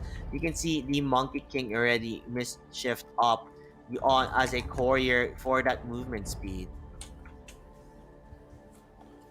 Yeah, and I think he can like go sneak in and then try to attempt some kills. He's trying to hunt something, but let's see, because he's gonna go in where Sand King and Lina is. So if they manage to see one, then Sand King or Lina might stun them, and then the follow up, the chain stun, whatever, giving Monkey King the time to stack up his Jingo Mastery and then secure the kill. That's what I'm seeing. Okay, let's get the game. Let the games begin. I feel like bottom lane is where the action that we should be looking at because there might be a fight already, right? Yes, They are indeed, gonna just because stay in the high ground. Oh, Sand King? Sand King's walking in Dead Man's Zone. He does have the Barrow Strike if needed, but he's gonna get hurt there. Nice stun follow up from Ace and a stun to the low ground. He's gonna be fine. They are gonna slow down Afromawzeh. Do he have what it takes to get the kill on him? Tiny 5, 4, 3, couple more seconds. He's slowing him LSA. down quite a lot. The toss back will be there on towards the Lich. They are gonna get the kill onto the Lina. Give it to Frost. That is the first blood for your carry. And a pause immediately. What is happening? Pauses Well, after did it? pauses with a trash talk from the hero. Man, they do lose quite a few heroes down there. Lina giving the first blood to Afromawzeh. It's like a free kill, free goal for them. Oh, Wind Ranger. I think he's hacked. Just kidding. Oh, don't say the H word. Don't say the H word. We're not gonna talk H about it. word. Hopefully it's okay. Maybe he ran out of time because he might be playing in a computer shop with his fellow teammates, right? So that might have been the reason why. But that first plot, you really needed that kill. The beauty that it is the lich is that the frost blast cooldown is only 7 seconds, and you just have to get those Indeed. tangos up and running. Sadly enough, you do lose the Lina for Team Afromawzeh, but they are able to save the offlane Sand King. Sand King nearly died there. Luckily, he was able to jump out, but the Monkey King had to skill Boundless Strike first. Boundless strike. Boundless I Strike, mean, not ideal yeah, I for understand. level 1. Not ideal for level He, 1. You would like to yeah, have indeed. the Jingu Jingu. Mastery instead of the Boundless Strike, but he had to The go battle for the begins. Boundless Strike instead. So position 5, Magnus, in case you've been wondering, like the type of, item build they go for. They go for the boots first and the Tango. Yeah, having that boundless strike, I think they just forced to bait Ace to force that boundless strike in order to save Santi and Lina down there because it's too hot. It's too hot for them. They're just trading blows by blows. Phantom Assassin, Lich, and then Tiny. As you said, Frost Shield. I mean, the Frost Blast fast cooldown, but it consumes a lot of mana on your end. But it's really effective harassments early in the game. Yeah, it really is. Now that they did get the first blood, that does help Frost quite a bit. That's additional gold. He's gonna maybe probably just buy the straight up rate band, right? From that one. Uh-huh. Probably straight up rate band because he needs stats. And yeah, since he's an agility hero, that might work and improve his stats and damage. I'll tell you what's bad right now, okay? The event for What's that? Sand King Borrow Strike level 1 first, Mm-hmm. and then Boundless Strike level 1 for the Monkey King. So, laning wise, not nice to have if you're in the side of Afromawzeh. Like, those two spells, they don't really contribute much. Well, to be fair, too, if I'm gonna be honest, right? If you're gonna be up against a Monkey King up and you're versus a Wind Ranger, you're not really gonna get the opportunity to get that Jingle Master hits, right? Yeah, indeed. Look at this. Ace is just walking down on the top lane. He waited just in time, by the way. It's gonna be Wind Ranger and Monkey King here, and let's see how will Monkey King survive the harassments that's gonna be Wind Ranger is dealing. Yeah, Wind Ranger's probably gonna get Wind Run level 1 first. Although in the bottom lane, you can see them waiting out. You want to fight and pressure out the Sand King because they know Sand King, he only has a Borrow Strike. Now maybe looking for the Lina instead. A stun will hit onto 2, not working in their favor. Oh my gosh, Wind Ranger was stuck on the cliff. It TP'd bot lane? Radiant's courier has been What? He needs that. That Why did he skewer, wait? by the I'm a way, bit from lost, Magnus. although they're gonna get the kill onto the Lina, but Wind Ranger TP'd bot instead of the top lane. Why? I don't This know. is just gonna Maybe give free they levels. yeah, the 3 levels to Monkey King. But maybe he spotted that engagement going on at bot lane. That's why he did have the sense of urgency that he needs to help. Since he was stuck, then maybe teleport. I'm gonna say he pressed the wrong button. Because not only is he losing so much EXP now, because Magnus doesn't really provide much in the lane at level 1, right? All you have is Skewer. This Wind Ranger losing that EXP, just gave Monkey King a free place to farm 8 last hits and 8 denies, while Demonio harassing Storm. out the Invoker, but sadly enough, it did not really hit the what do you call it? The static remnant did not hit. If it did hit, he wouldn't gotten that kill onto that Invoker. But like I said, Wind Ranger, that wasn't ideal at all, losing that all. They are gonna try and fight out Shinbu versus Demonio, fighting there in the mid lane, trying to do as much damage as he can. But the full Sunstrike, Sunstrike. not gonna hit. Nice That's bait nice. there, but he's gonna gonna fall die. down anyway. The Forge Spirits is the one that will kill him. The Forge Spirit, the damage, it kept on hitting him and hitting him, and it didn't really do anything. Playing up against him, while in the bottom lane, you do want to try and get that kill onto the Lina. They're diving him down. They do have the slow if you want to continue. Yes, they do. They want to use as much burst as they can. Not gonna work out though. A tower will hit the Lich, but Lich will be fine and dandy. That is a lot of creeps, by the way, for the Sand King. Yeah, yeah, nice pulls coming in from them, and then yeah, look at this. He's just melting through the creeps. It really hurts him. Yeah, so just much. running into the creeps, but he can maybe try and get a kill here, depending on who did he want to aim. Maybe at this point, they are gonna get a pull, but instead, I would rather just, you know, aim one down under the tower, maybe get a kill from there, right? Yes, indeed. And look at this. Yep, Sand King managed to he popped the salve just to stay in the lane much longer, and then Frost just spamming the dagger. Does he have the magic one? Because yeah, it's gonna be Yeah, helping him. they all have So- magic wands, and you can see how difficult it is. You know, it is to lane. Ooh. Although on the top lane, wow, and wow, you're able to get the kill, claim a kill onto the Magnus, but it's just a position 5 Magnus at the end of the day. What's much bad here is in the bottom lane, they're all action packed. You want to get the kill onto the Lich. Lich is surviving quite a bit. They're gonna slow him down. The Tiny is being, I mean not the Tiny, but yeah, the Sand King. But the Sunstrike, it will Sand King. miss. Nicely done coming from Frost, making sure he's gonna able to save his friend there in the bot lane. Easy breezy indeed. Demonio in the I mid mean- lane gonna get hurt quite a bit, maybe baiting it out for the Storm Spirit. You might use a combination or try and save the regen rune, not to give it to the Invoker. Invoker gonna be able Denied to it. deny that regen rune. What to do? You can't really stop that at all, Yanni, because Demonio went to the wrong place. Maybe he was baiting it out with the Tiny. Tiny did quite a lot of damage onto the Invoker, but Invoker does have the healing salve and the Quas. But I'm worried about that skewer that happened there for the Wind Ranger. Not again! Not again. And the I stun! saw that. He's stuck on the cliff! He got Oh stunned! man, he's gonna TP Everyone, bot please. again.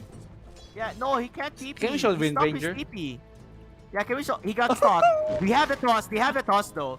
Okay, okay. Yeah, yeah, the toss. He's Okay, safe. He's we safe. have a toss. He's safe. Thanks, I was about Tiny, to he's say safe. that's pretty bad. That was pretty bad if you'd ask me. Would have been really bad for them.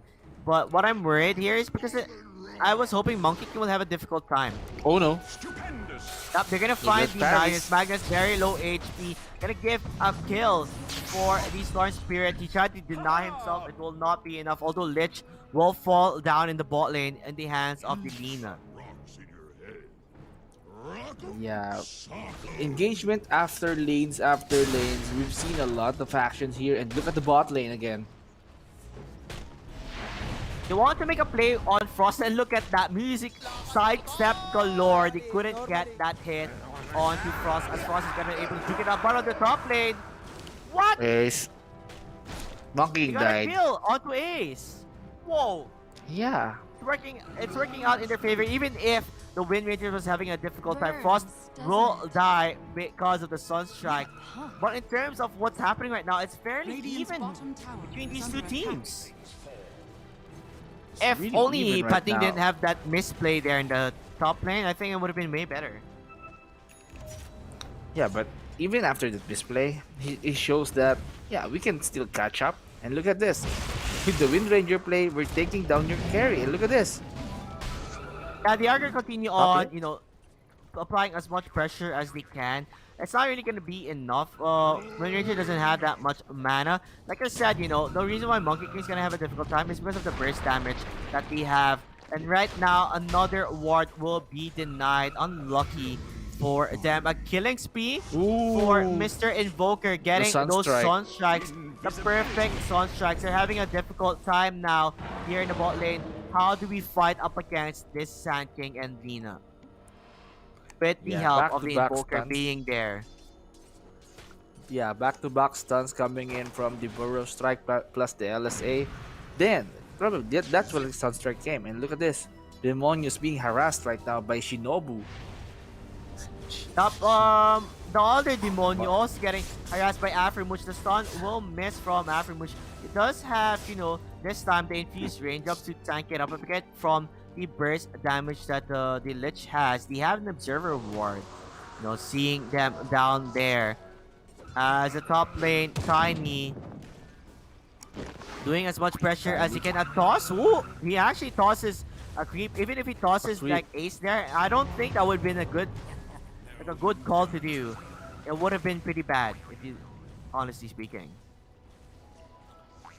Yeah, Ace, I think he has. I don't know, he doesn't have the ultimate yet. But look at the toss. Toss Parry back is in trouble. into a power shot that misses though. Will he skewer him up? No, he will not. He will die instead. Quick work from Tiny, finding the perfect opportunity to strike. And Monkey King, he pulls his own waves. He does not need a support to do that. He can do it himself. You do want to try their best, to apply as much pressure as they can. Midas Invoker is look at this, online, 8 minutes in. Wow, that was fast. It was really the hard work of hitting those Sunstrike really well. And then, yeah, uncontested against a Storm Spirit. Yeah, that was a fast Midas here coming in from Invoker.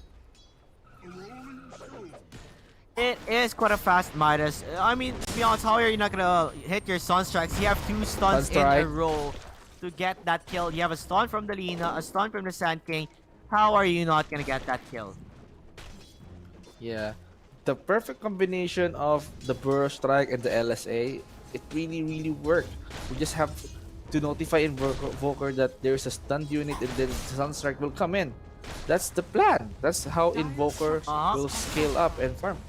Yep, that is the Look at plan. this. Looks like a skewer will be there running the ball, and they are gonna get a kill. Maybe onto Frost. Frost is able to run away for quite a bit. Nice TP from the Star Spirit, aiming for the kill onto Afromawzeh. Afromawzeh will fall down. That was nice. Nicely done for them. Nice CP actually from the Storm Spirit, knowing that he needs to help out Frost, as Frost was getting delved upon. Now on the top lane. Mashraf, one more hit will get that kill. And a special delivery. Skewer is there. Focus fire. Sunstrike! Ooh! When Richard does die, it does burn, if you ask me. It did. It did burn the Wind Ranger, but I mean, Invoker is just hitting those Sunstrike back and forth. Amazing play down here by Invoker. 10 minutes up into the game. Look at the replay. Look at the engagement coming in. PA low on HP. That's why the dark side is really confident. Look at this. They're just punishing all out. And look at Wind Ranger. He's gonna be hit by a Sunstrike later on. Look at that Wind Run, and then boom, he's got deleted. Yep, he did got deleted. But yeah, with that said, Demonio gonna get harassed quite a bit by Shinobu. While the Monkey King was able to farm that stack out. He stacked for him own self, triple stack by the way. This is how you do it. I don't need no help. Gonna get quite a lot of items, neutral items there. Wow. Broom handle. I mean, that works with Monkey King because it added range to a melee. And Monkey King has the longest range for a melee. It's kind of work for him. Amazing item. Neutral item pickup. I'm Mid seeing lane, a lot of ganks here. Invoker! Gonna try and get gag. Will the toss hit? No! He tosses his friend! A big mistake for Mashraf. He should have tossed the Invoker instead. Would have been a kill for him. Tiny not being chased by the Monkey King. Monkey King will get tossed up. Wants to get that kill onto the Tiny. Tiny will be fine. He will be fine. Fine Nor he indeed. will not. Stun is there though. Boneless strike. He's really trying his best to juke and jive. Tiny is still okay. Might even get himself denied. The stun will be there. Tiny No. does die. Ace really wanted that kill. They chased him down to the ends of the Roshan pit. Yeah, But now the the first game is tower will be even. taken though. 2K First tower will lead. be taken by the Wind Ranger. Yeah, but it's a Wind Ranger. He can like use the focus Radiant's fire middle into tower is under like attack. pushing those towers. If he can get the kills, yeah, better push the towers instead, and put the focus fire into good use. And yeah, maybe wait for the right opportunity to like commit a team TP will fight. be there in the Power. bot lane. I think you want to make a play here. The question is, who are they going to make a play on? What are these tosses? You really want to get the kill onto Mr. Lina, but the stun will be there onto Frost. Frost will most likely fall down here. Chain Frost, actually. Frost on Frost Chain Frost. action. Lina will survive. Yup, Lina will survive. But the rest of Team Desert Rebels are dying. That was not a good engagement. Tiny, I think he's having a difficult time, playing his, getting those tosses. He's not able to do the avalanche toss. He tosses his friend to the worst part, Bam, onto a Lina stun. bam. Yes, Lina indeed. just survives. I mean, Lina almost died with that chain frost engagement, but Doesn't it? with the help of Invoker, he managed to like bought some time. And look at this mid lane. Yeah, in the mid lane, he's doing a lot of damage onto Demonio, but he's gonna be fine. He is gonna be fine. There's nothing to Radiant's look at. bottom tower is under It's attack. just him harassing out the Storm Spirit. Even, I don't know, net worth wise, 4K net worth ahead now for the team that is Afromawzeh. 4K network. How can they stop Oh, this? mid lane, they're Ooh. gonna get the kill onto the Storm Spirit. You want to get the kill onto the Invoker, but what did he have to burst him down? Not a lot. As Fast the Lina strike. instantly TP, Laguna Blade, Dragon, Slave instantly bursted the Lich. So that is gonna be a 2-4-0. He wanted to rotate onto the Invoker, but Invoker is just too quick with his fingers, as he's able to claim that kill onto the Storm Spirit. Another victory for them. Yeah, you need to balance those skills. You need to balance those elements that you have because it can somehow save you. Like Quas with the HP regen, Wex, attack speed plus move speed, and Exort dealing some damage. Then you can like make some skills in order for you to survive. And that's what happened to Invoker. He was really quick on his fingers. It's like typing like 55 words per Bottom minute. or lane, plus. it looks like you want to make a play here. You want to get the kill onto the Lina. Lina does Yes, they die, did. but a bigger kill would have been the Sand King, who has a Blink Dagger already. Arcane Boots, Bracer, Oh. Infused Raindrops, and a Blink Dagger. While on the side of the Monkey King, Aghanim Scepter, 14 minutes in the game. That is a quick Aghanim Scepter pickup. Ooh. Radiant structures are Amazing. fortified. That was a really, really fast farm. And look at this. They're just not stopping. They're just not stopping hunting each and every one of them. They just don't want to stop those onslaught. If they manage to find those good pick-offs, those good stuns, Invoker will come in, use the Sunstrike, give everything that they have just to secure that one kill. Looks like we are gonna try and look for a kill onto the Sand King. We see where he is. Stun him down. There is no shackle shot. It is on no mana for it. RP. Oh my god, the Chain RP? Frost. Radiant's You top gotta tower be kidding has me. fallen. But it's not enough for them to even find a kill. You are gonna get the kill onto the Tiny? Tiny. Boundless strike him down. Will we find more? Oh man, that gank that's supposed to be gank on Sand King, it cost them the Our tiny Spirit slice. in the mid lane, he does see where Lina is. They're bursting him down. He has to run away, but he cold snap with the help of the Deafening Blast Tornado combination. Demonio tried to make a quick play on Afromawzeh Lina, but the stun from Lina was enough to get the to hit on the Storm Spirit and give the time for the Invoker to pop in with his Boots of Travel TP. Radiant's bottom tower Wow, is look under at that boost of attack. travel, man. Gives his move speed. Radiant's bottom They're, look they're at the just feeding cold- feeding left, right, and center to Lina. They really are aggressive. Invoker just has to use the cold snap, and from then on, they're gonna have a difficult time. I feel like there in the beginning everything was going fine for Desert Rebels. It's just that more mistakes happen compared to the side of Team Afromawzeh. They need to like to find those good pick-offs, because if they manage to let Lina do some quick stunts with the Sun King, it's gonna be a hard game for them. They just need to pick Well, off one by one and then maybe engage in a team fight where Phantom Assassin can scale up.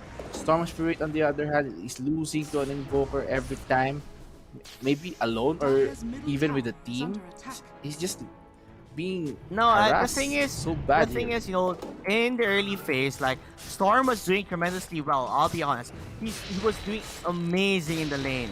The only problem here is that in the Invoker did go for the Exhort Invoker, so that when you have a Lina and a Sand King, that combination for a kill, the Sunstrikes are so easy to land, thus making it you know easy for him to farm up his gold. And each time someone rotates in the mid lane, it never goes the way you want it to be. You're never able to really get that kill onto the Invoker that you've been trying so hard. Each engagement just made Invoker stronger. And that's just how it is.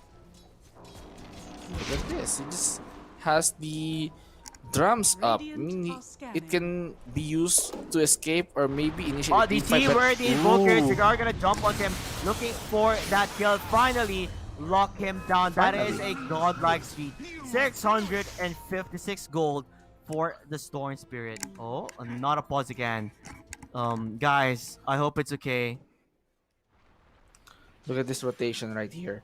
The toss, Storm Spirit, Wenting in, Vortex, everything. They just give it all.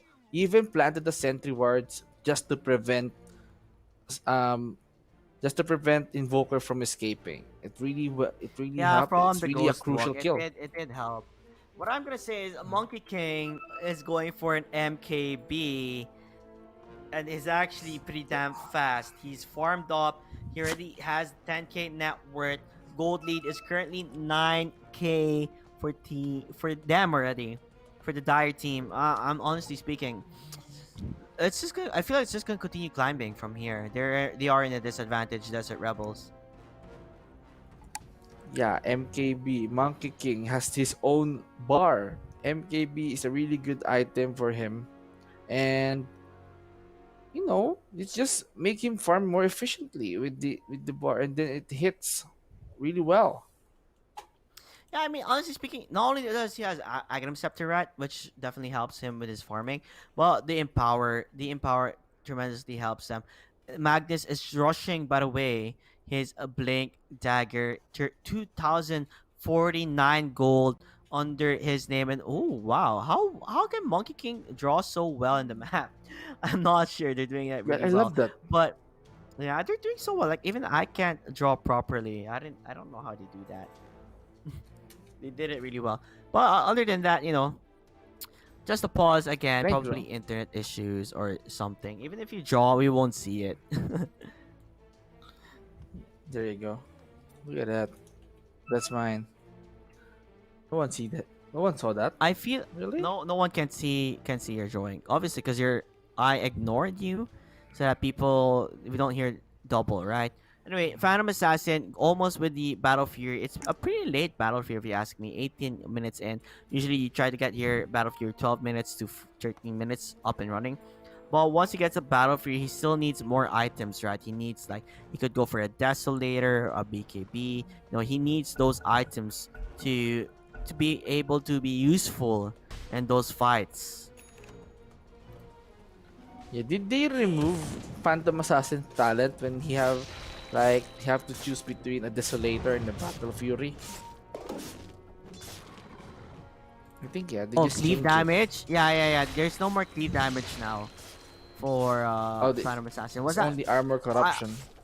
Yeah, armor corruption now. Was it Phantom Assassin? I can't remember. I think it was, right? Yeah, it's Phantom When Assassin. he Phantom could Assassin. choose between if he wanted cleave or not. Yeah. So yeah, it is gone.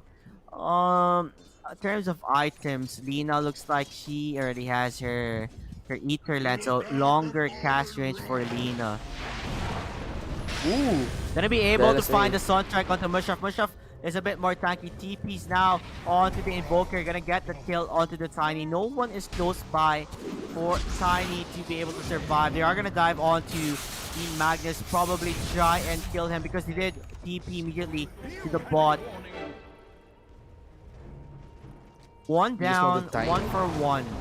It's a 1 for 1 trade. Like, it doesn't matter because I believe Magnus already has his Blink Dagger, right? So he didn't lose that opportunity to get the Blink Dagger. While Tiny, though, far away for the Blink Dagger. He has died 6 times in this game. Middle tower is under attack. A stun will be there with a stun strike. Will they find it though? No, they will not. Lucky enough for the team of Desert Rebels. They want to try and make a play. They're gonna try and destroy the trees. There you have it. Wukong's command now out and running. Gonna get the kill onto the Lina. Meanwhile, on the other side, Wind Ranger removes and he's gonna fall down and get stunned up. They're controlling the Monkey King. Want to get the kill? Will they get the kill? Yes, they will. It's gonna be bad for Afromawzeh. This goes south. RP. A nice RP, but where's the follow-up? There's the follow-up. Wombo Follow up. combo. Tornado into the top for Mesa. Amazing. 5-man teamwork. Afromawzeh. What just happened?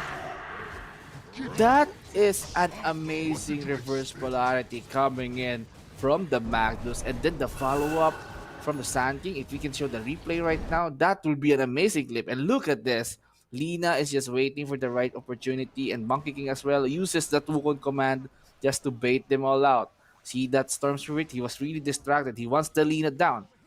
And look at this. They're just scrambling Yeah, out. they were Monkey aiming King has for been the stunned. Monkey King there. Exactly. Now they're just aiming now for the Invoker afterwards. But after that, the Invoker, Yeah. no, they all went to the Invoker, just led to an amazing RP. As you can see, See here that? comes the RP coming from the Magnus, hits onto RP. 3, and then the Epicenter wombo Epicenter. combo with the Tornado Tornado. Sandstorm. It didn't work out well. Now, what are they aiming for? They're aiming for the Roshan. Can they stop this? Can they even enter the Roshan pit is the main question. Will they be able to? No, they will not. That was a double damage Monkey King. Now with the Aegis on his hand, Invoker BKB trying to run away. Looking for the kill onto Demonio. Demonio, the Lich player, will be found. Now, not only that, Ooh. they're looking for more onto the Buddha Tiny. Blade. He will go. Honestly speaking, I'm not gonna be shocked if they're gonna chase some more. Do you want to get the kill onto the Lina and the Wind stun? Ranger. Not onto the Lina, but the Wind Ranger. The stuns will be there. It hits perfectly, and they're all crumbling down. Desert Rebels. After that big misplay, they knew what was happening. They He knew. made a big mistake. Yeah. They knew that they made a big mistake, and the epicenter combo from Sand King. It's just amazing how they timed that out. You see the Star Spirit hiding in the corners, hiding in the cheese. KY, it was a HY, I believe we did say stay in the cheese, stay in the cheese. It is safe there. He really can't show himself because if it does, it's gonna be bad for him. You want to get the kill onto the Monkey King, but Monkey King is very tanky with his, Aegis Immortality MKB Agnum Scepter. Now aiming for another one. Storm Spirit will finally jump. Once to get the kill on the Sand King. Sand King will fall down thanks to the help of the Storm Spirit and Phantom Assassin. Now, Focus fire. Afromawzeh will try to run away. Pating with the Focus Fire, doing a lot of damage, chasing out the Lina. Lina, though, will be able to escape this. He did try to go for Mr. Shubu. BKB. Shubu's gonna be A-okay. This is Mage, by the way, on his perfect. But Wubu's command and an RP. It has to be over. This has to be over because he knew we gave you one game. We're gonna take the other one. It might have been a freebie, but not this one. 23 minutes and mega creeps for Afromawzeh.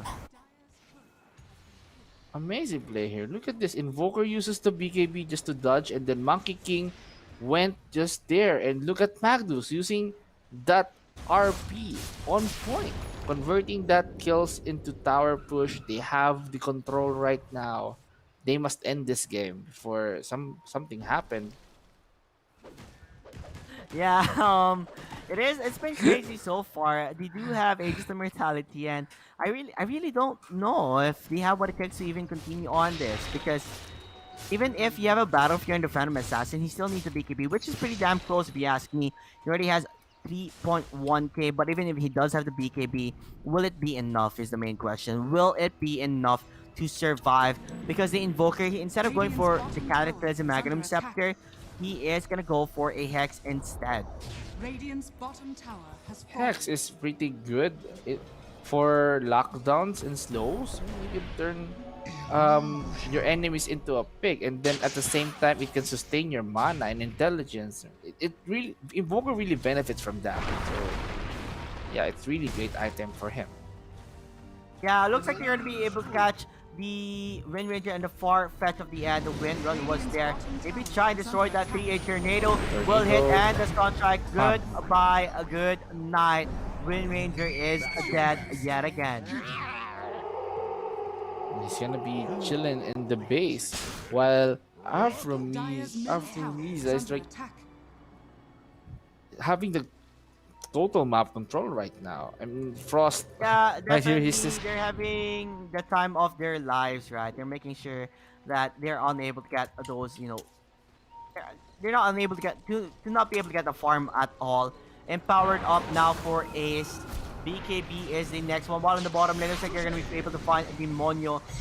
Sadly enough, not enough to cut him down. You want to get the kill badly onto the Invoker, but they're controlling the Phantom Assassin.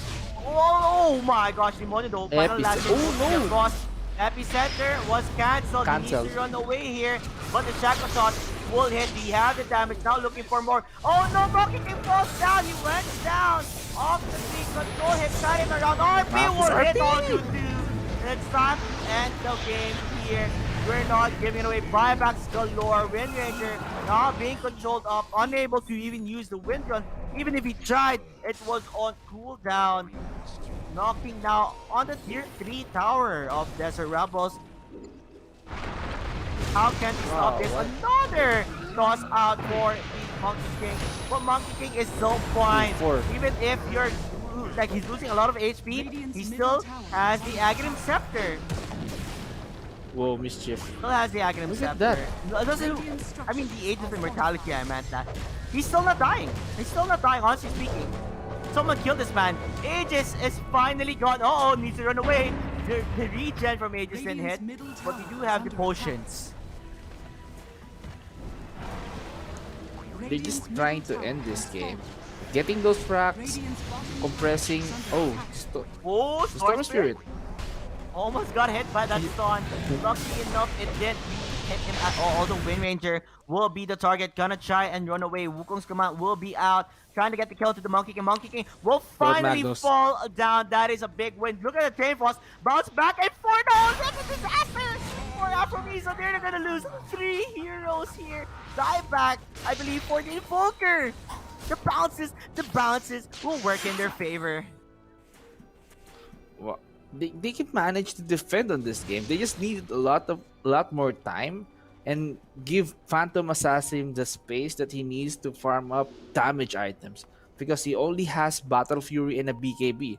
What will that do? He needs more damage. He's just relying on the crit that he has right now, and the base damage right now is like 141 plus 103, and the crit just relies on there. And he's a lucky guy, by the way. He gets He the is double a lucky damage. guy. Double damage. Might even try jump onto the Lina, but he has to be careful. He needs his teammates there. There's no blink a dagger on Tiny at all. That is how bad it is right now for them. It's really bad on the side. What I'm gonna say is of- we can burst down the Monkey King. Monkey King isn't really that tanky. Yes, he does have the MKB, the Aghanims, and the BKB. But they can burst him down with spells. If they're able to use, the Avalanche Toss combination alongside if Phantom Assassin does get the crits and the damage from Demonio, they have what it takes to burst him down like you saw there. That they were all, focusing in the bot lane, didn't realizing that the Monkey King is alone in the mid lane, thus they were able to burst him down immediately. Yeah, if you manage Wow, to burst him Wind down Ranger? immediately. Oh. We're just going for the BKB. They want to get the kill onto the Sand King. They're pinging it out and see where he is. Will the control be there? He has to toss the right target, and they are going to be able to toss that. We know it's warded there. Now that they do know it's warded, they might even look for more. They might even look for engagement. Yule Scepter. Yule Scepter. Magnus also actually has a Yule Scepter. You want to continue on chasing him down. Will they be able to find that kill onto him? Looks like the answer is yes. On the other side, you do find the kill onto Demonio. Demonio will fall down and die. Wind Ranger gonna try and shackle shot as much as he can, but the Lich will fall down. You'll scepter him up into an EMP deafening blast and net him down. Wind Ranger Ooh. Pating will die. Frost needs to run away. Oh! Stun, it The does teleport is miss, on but point. other than getting 2 kills, he lose 3 in their side. And yeah, look at Monkey King. He's just hitting and hitting. We even Wind Ranger. That really hurts for him.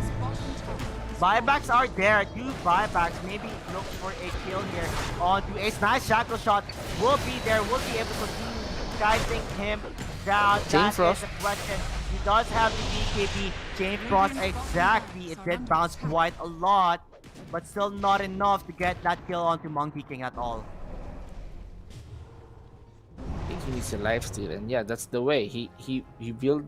He's gonna build a satanic, so he can like go hit and hit, be on front. You know, Yeah, I know. At this point, we do lose almost all their towers here. Only tier 4s are left alive. Will he be able to actually continue on taking the mega creeps? Desert Rebel have what it takes to even survive this avalanche cross combination? Not gonna work out. Suntrack will hit Tiny. Definitely gonna fall down. They do get the kill onto Selena. That is a lot of mana usage coming from the side of Desert Rebels. BKB even committed from Frost, but a buyback immediately for Lina. Afromawzeh, you know, this might be over here if you don't have any answer. Desert Rebels, if you don't have the answer for, you know, Afromawzeh, they are gonna try their best to get the kill. They're gonna miss the shackle shot now onto the Lich. Lotus Orb is also their BKB, by the way. You have the BKB. Nice stun! Coming from the Sand King. They're able to find the Storm Spit as he zips in. This has to be GG. Lich can't even do anything to save his base. Wind Ranger does die. And GG is called. We're gonna have a game number 3. Desert Rebels tried their best to survive as long as they could, but it was not enough. amazing play coming in for Afromawzeh. It just, you know, their their teamworks are really on point, and the chain stun coming in from Lina and Sand King escalated really quickly. Plus the combination of a Sunstrike, even without Invoker in your lane, he's just being literally there with the global presence. He just went to godlike with that strategy. Plus he's like owning Demonio on mid lane. It really helps him scale a lot. Plus let's not forget, Monkey King really did farm up fast. Yeah, he did farm up fast. I guess it goes to the early game on how things went. You know, I guess the Sunstrikes did have a big problem for the Lich. He's always been out of position. Once you get, you know, this Burrow Strike into the lean LSA, it's just not gonna work out for him. It really then, as you can see, the XPM and GPM, the kills. That's a lot of deaths actually coming for Isla, the carry player for Monkey King.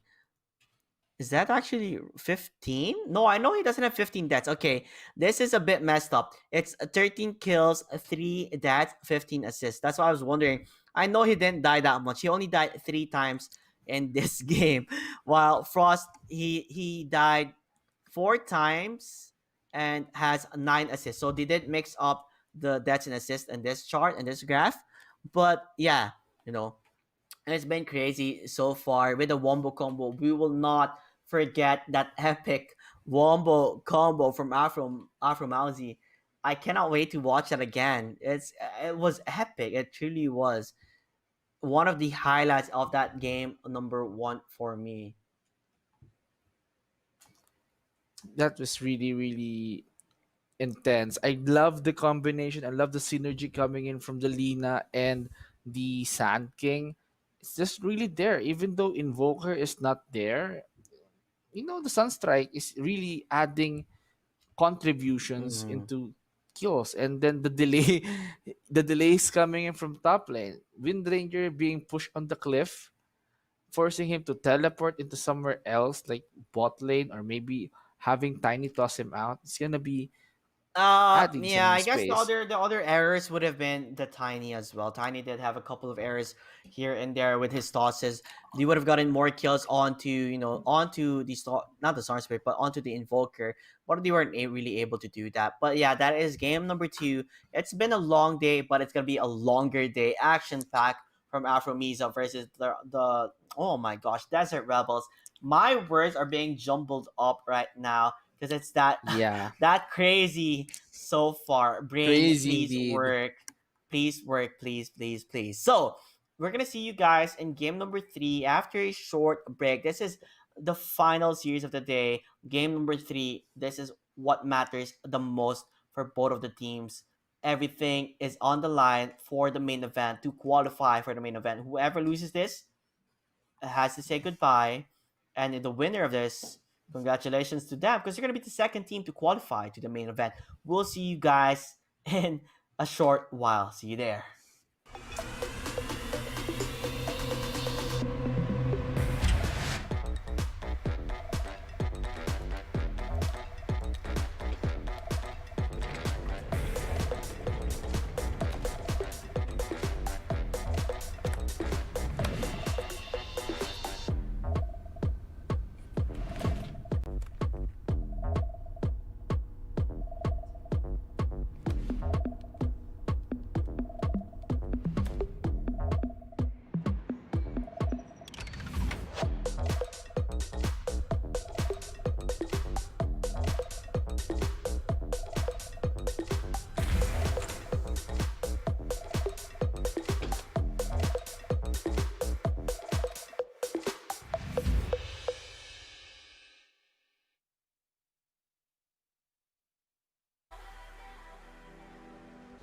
We've come so far, but it wasn't without a fight.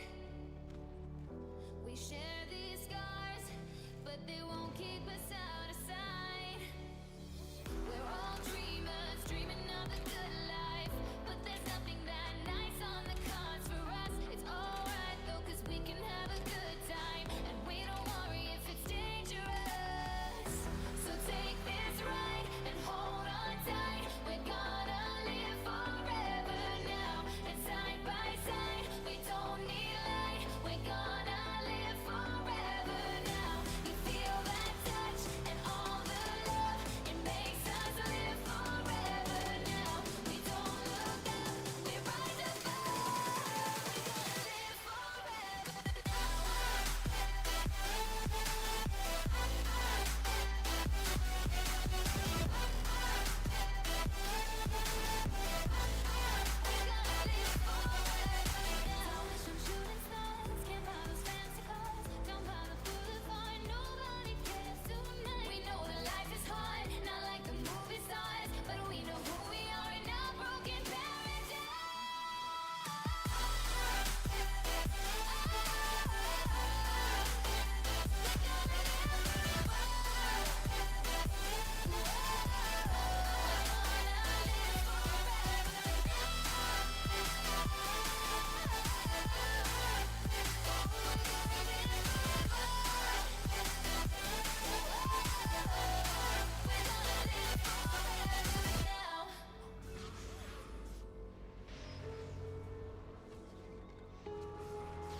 Filtered body slowly covering the light. Pull the trigger every night to stay alive. Hope is wishing, but you're running out of time. If I could only read your mind.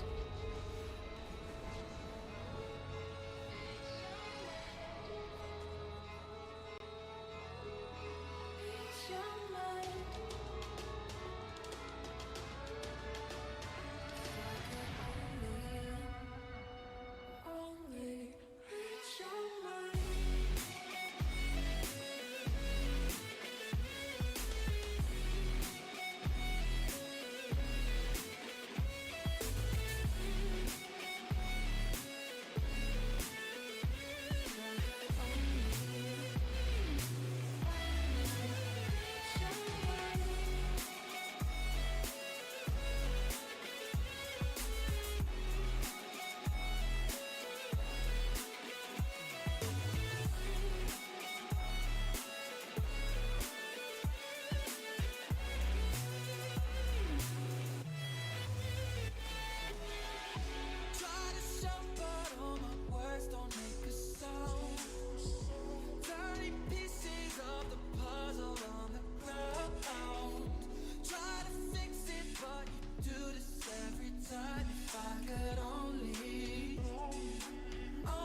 making sound. No one around, say the word and we'll go.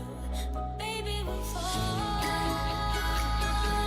We all go dancing down, and paradise is found. We're shaking up the ground, 'cause there ain't no stopping now. So there ain't no stopping now. No, there ain't no stopping now.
And we are back to game number three. It's already 11:26 p.m. here, DXB time. I'm pretty sure in the Philippines it's like 3:26 in the morning right now.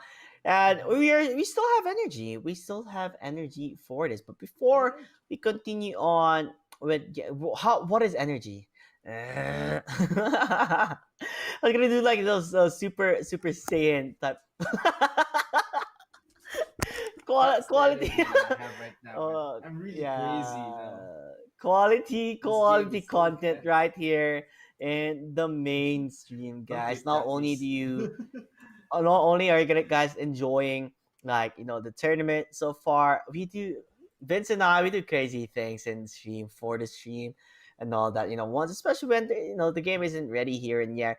But first, before we continue on with everything, we can never continue without saying a line from our sponsors mess, yeah. So I'll try my best, to convey this message as much as I can with my brain functioning Go ahead. properly. So, drum roll.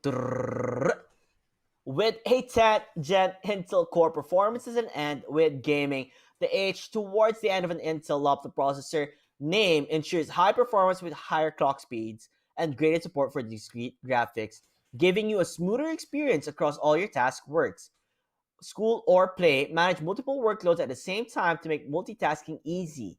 Not only can you game without dropping frames, you can also seamlessly work, edit, and stream from anywhere with the same laptop. So grab a Intel 10 Gen Core device now. So if you buy one, just say Caster JT said so, Vince G said so, Intel said so, 404 Esports said so. But yeah, seriously, do consider buying a 10 Gen Intel device, right? So anyway, we can check what happened in game number two. It was a crazy game. I would love to see the wombo combo that did happen. So let's bring in the highlights of that game if we can.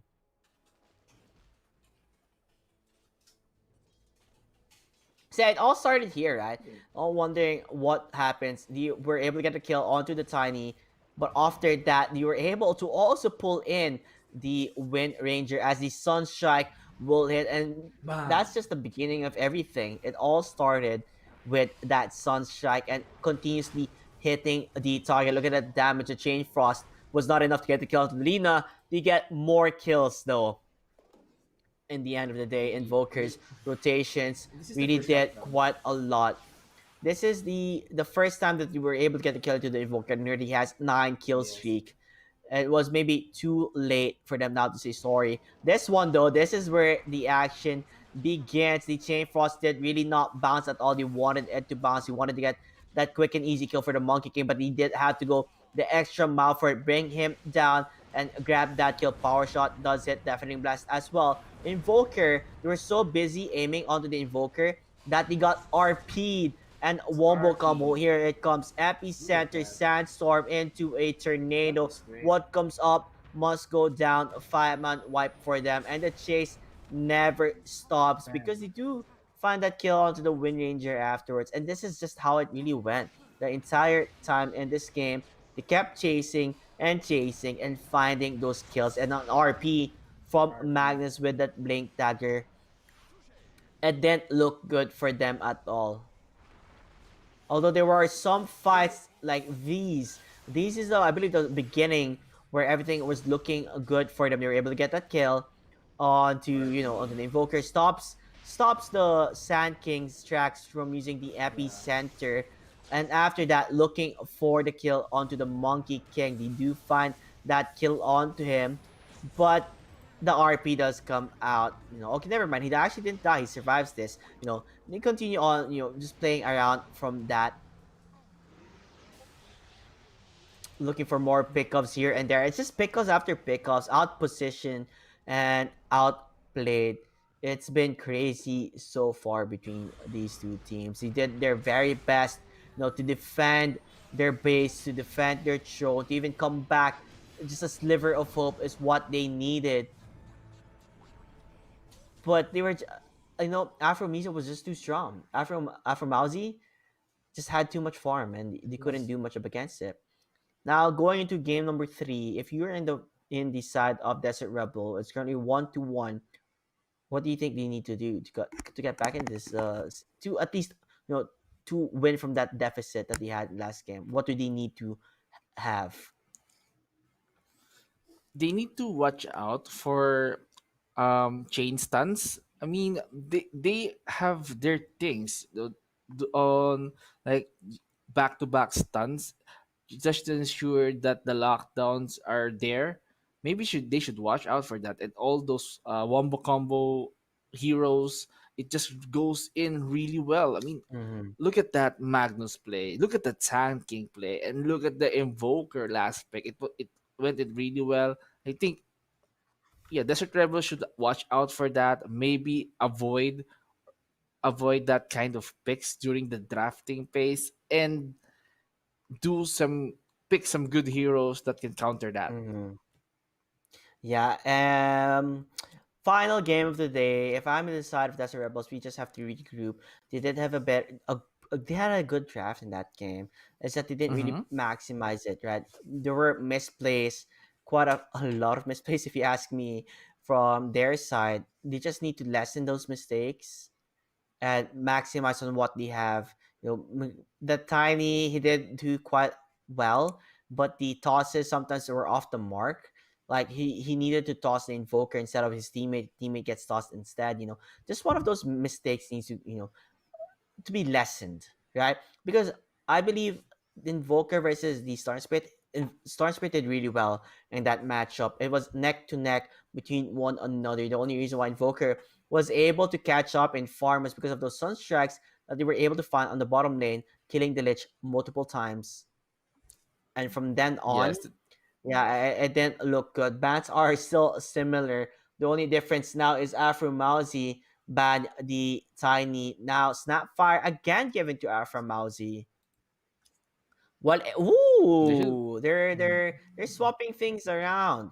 Not only are they gonna give the Snapfire, Magnus is now picked for Desert Rebels. We've seen them use a Magnus already too. Rubik. This is not the first time this happens. And a Rubik pick, that just Oh, goes to show that they're confident. They want that, to steal that RP, and he can also steal the Chronosphere, which is it works well if you have a Snapfire, right? The Snapfire, more timers, kisses, and all that. This Snapfire seems like might be an offlane Snapfire or a mid lane Snapfire, depending on how they want to play this. But I don't think he's gonna be a support, will he? I mean, position 5 Snapfire? I guess that can work. I can mean, we've be. seen it in this That tournament can be. multiple times. I'm not really a fan per se of position 5 Snapfire. I'm more of a fan of the off lane or the mid lane. 4 Snapfire also works out like the Slardar Snapfire combination that we've been seeing. But yeah, I'm not sold entirely with it, but we'll see how it goes, right? But I do play a position 5 snap fireman. It really works on my I end. But mean, I tried playing I do offlane. both. Mm. Yeah, it's really I hard for mean, me to play offlane. I've played Snapfire offlane. Snap It's fireman. very fun to use. I've played offlane Yeah. Snapfire and a support Snapfire, but position 4, not 5. I did try 5 Snapfire when he did come out. I was spamming Snapfire because he was very strong and kind of broken, if you ask me. Yeah. But I don't know. I'm not particularly a big fan of 5, more on the 4 side. Because if you're 4, you're going to be able to get that Agnum Scepter quickly. You're going to be able to farm that With faster, have roaming, that yeah. online, ASAP. But, we've seen them use the Snapfire as a 5. Game number 1, if it did continue on, we had Snapfire position 5 with a Monkey King. This time, Desert Rebel realized that we don't want to play up against a Monkey King. We're gonna ban him this time. We do not enjoy your Monkey King because he is Indeed. crazy strong. Crazy strong. No more Crazy comfort strong picks. indeed.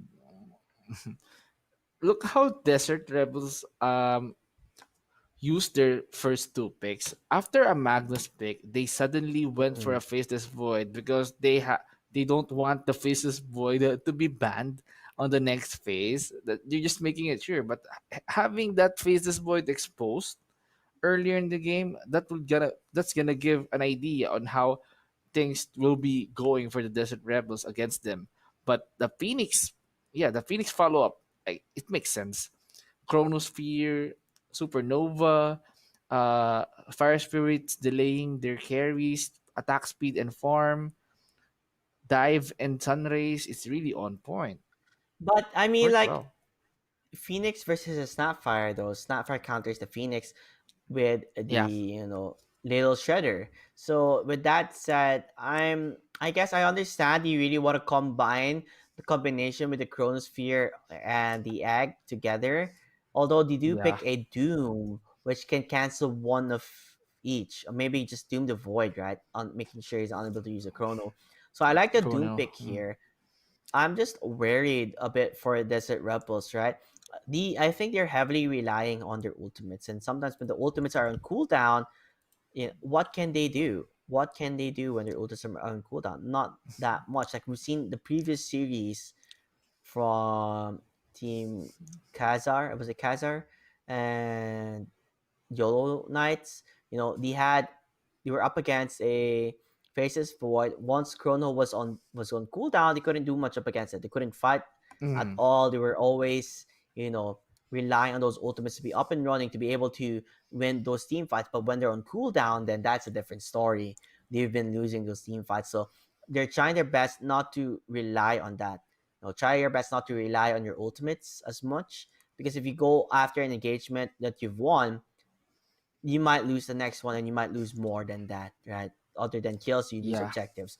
So Doom pick is very scary. I really like the Doom pick here because you can Doom the Void, make sure he's unable to use that Chronosphere.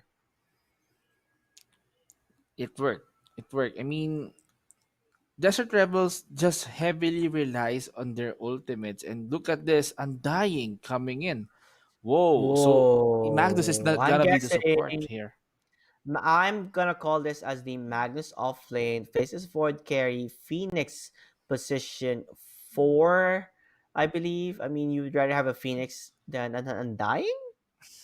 Because Yeah, Undying, Phoenix. I don't know. I might be it might be a 4 Phoenix or a 5 Phoenix, depending how this will go. I believe I've seen it as a 4. Yeah, I've seen it as a 4, for but for better. for Desert Rebels, I think they also play as a 5, so it, 5. it can go either way. But Undying is also pretty nice there. But I have to say Rubik.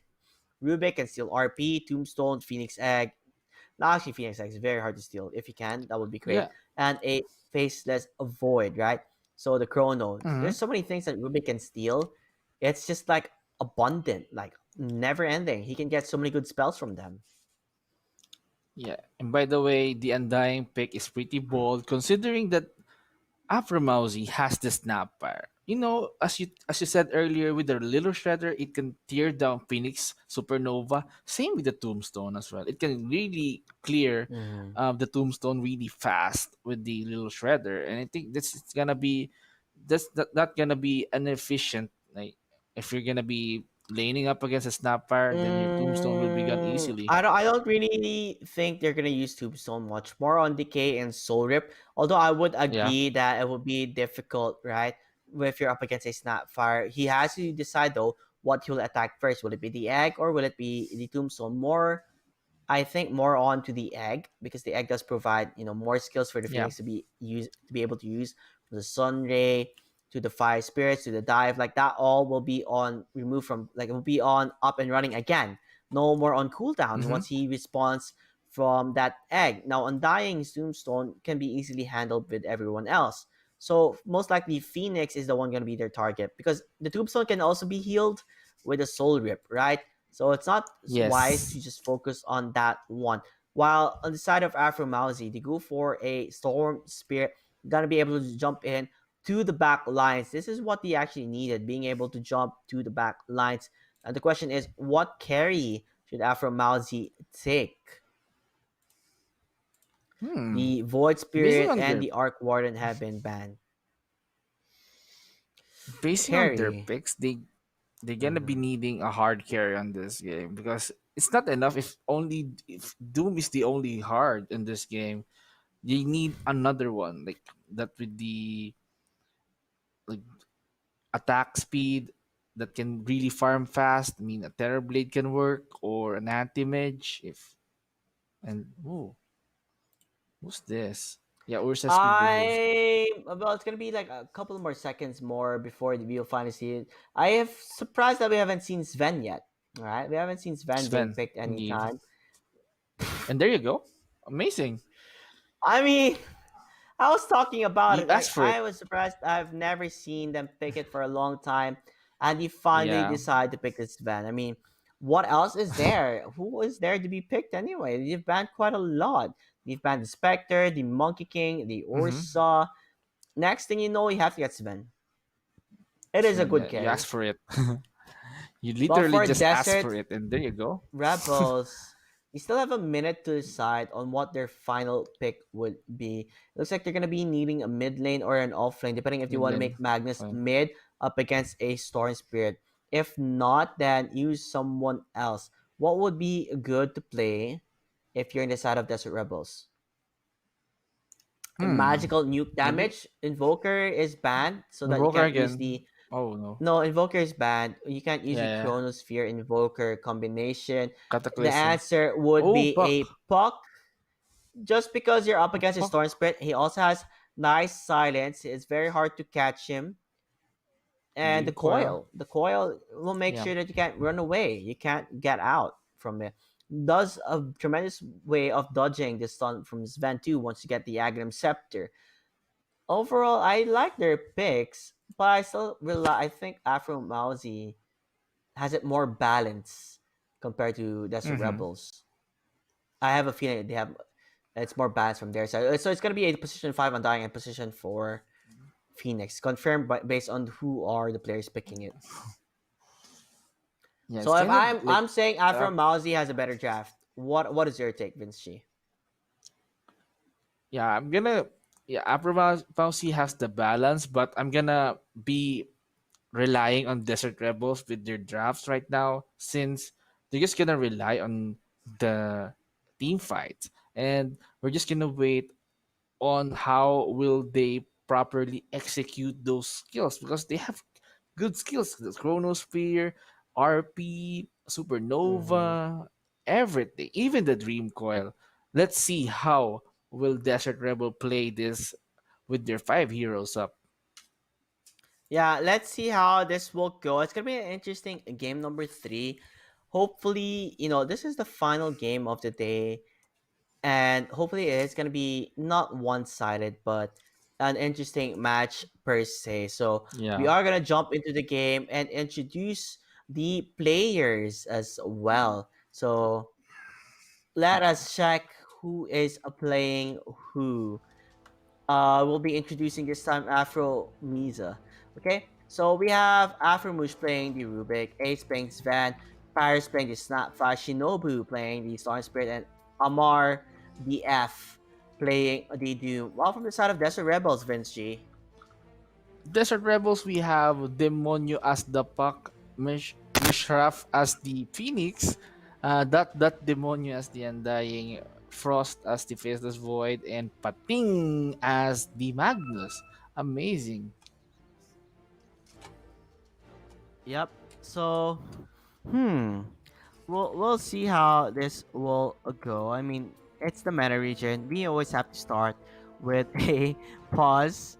It is how it is. This is how it works, and we just have to continue on as the days That's how it go works. by. I wonder when are we gonna ever have a game with no pauses, right? Is that even possible? Is that a thing here? Will that be a thing? That would be shocking if you ask me. I guess No pause. these two teams are very tired by now. It's like it's late already here in the Late night. MENA region. Yeah, late night, almost like 12 in the morning. People just want to rest and sleep. And I know Indeed. you do too, but everyone's just waiting and chilling, Yeah. wanting to see what will happen in this tournament. Like who will qualify to the main event. And there is the go signal for team Desert Rebels. They're ready to let the games begin. So let it begin. Who will be able to get the first blood? Okay, predictions. First blood. Who do you think will get first blood? I think the first blood would be. Let me check. It's gonna be on the side of Afromawzeh. Afromawzeh with the Sven stun plus the Rubik. I mean, the pickoffs coming in from them, the aggressions coming in from them, it's gonna be costing them first blood, and yeah, probably killing maybe a Phoenix or Undying. That's my guess. How about yours? Mm,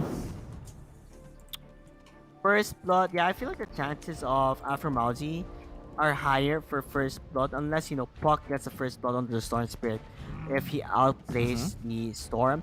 But on other than that, it's gonna be interesting to see this game so far. As they are not gonna for the 30 first time in seconds this to best go. of three, they're not gonna be sticking to one another. They're gonna go 2-1-2 immediately and look at what the Doom is doing on the top lane. He is waiting for the range creep to come up. You know why they do this? Do you wonder why? Like, you know, Yeah, the Doom he's gonna player be, do this type of things. he's gonna So that once devour. you once you devour the, the range creep, you're gonna be able The to, battle you know, begins. have that back up and running when you're in the lane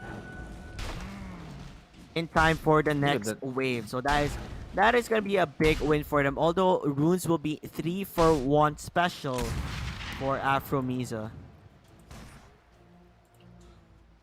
Ooh, engagements are like they're just poking at each other, and then not. It's just normal, just a casual Dota. Yeah, I mean, now look at this, right? He's able to get the regen, bonus regen from the Devourer. The next wave of creeps, he's gonna have it up and running. So that is, honestly speaking, a big win for me. While on the mid lane, you can see how Mhm. much harassments are there for a Demonio, the Puck player, harassing out the Storm Spirit, making sure Shinobu. that he's able to make it difficult for Shinobu to find that farm, find those last hits.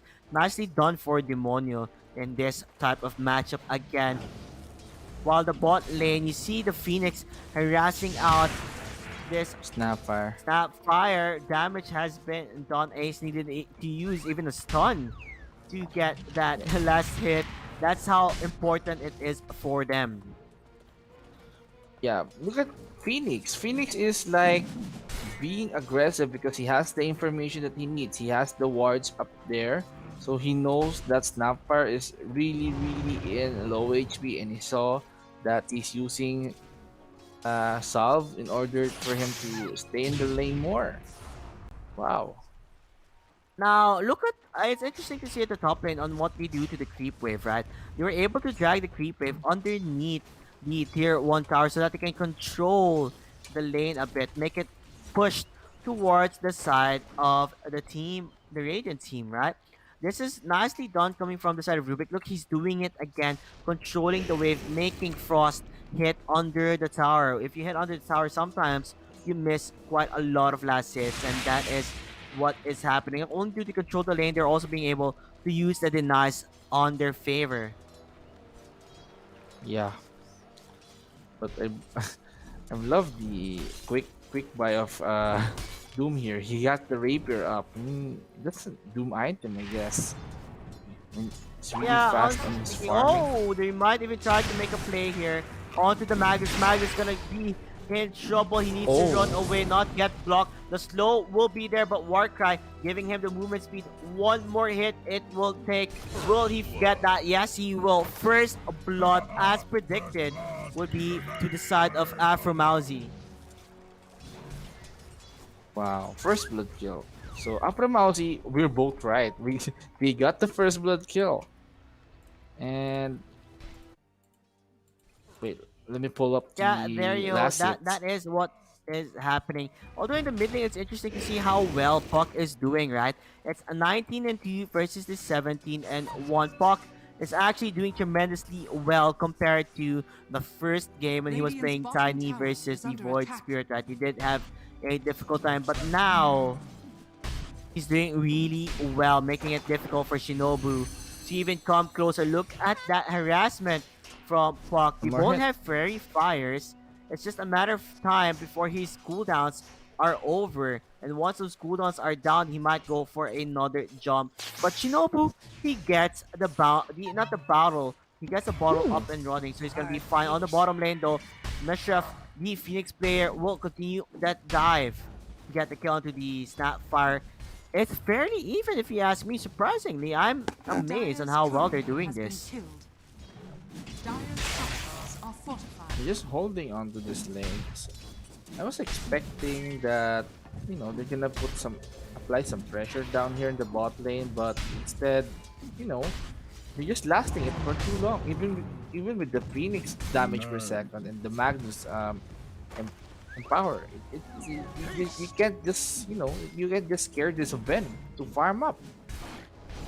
Yeah, exactly. They're having a difficult time for Sven Farm. On the top lane, you see the fights happening. You want to get the kill onto the Undying. Undying will fall down. Nicely done for them with the Doom and the Rubik. The combinations works tremendously well. Though Sven was having a difficult time farming, right? But the stack, you were able to stack the neutral camp for them. So he's gonna get those last hits. Thankfully speaking, now they're looking for the dive on the top lane. I can't believe they're not backing down from this. Frost has to decide last hits or the kill. He's gonna go for last hits instead. The bounties are also up and running. Look how annoying these two are on the top lane, making it difficult for Frost to even aim for the last hits. He needs to decide to fight those. While Paris will aim on to the Phoenix. Phoenix will definitely fall down. The damage has been done. Oh, the dive! He'll actually One more. survive thanks to that dive. One more hit You could will have get died the there. kill to him. Snapfire finding the opportunity to use a scatter blast, but unable to, as Phoenix is able to walk away from that danger. Yeah, and Phoenix is gonna walk through base. He's just gonna be wasting some EXP here. Look at Yeah, that. but the Look at that. damage on to Pating.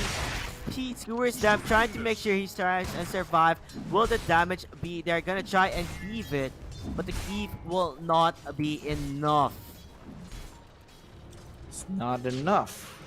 Really, look at this. Yup, Magnus. mid lane, Demonio needs to be a bit more careful. They are gonna use the coil on towards the Storm Spirit. Storm Spirit still collapse, can run away, but the silent will One be more, there one with the more. orb, but the damage be enough. He will be able to juke it quite Burn. a bit, but will fall down thanks to the Fire Spirits. Now, Demonio wants to chase on to the Rubik. He does have another set of nukes. Will he use it? Yes, he will.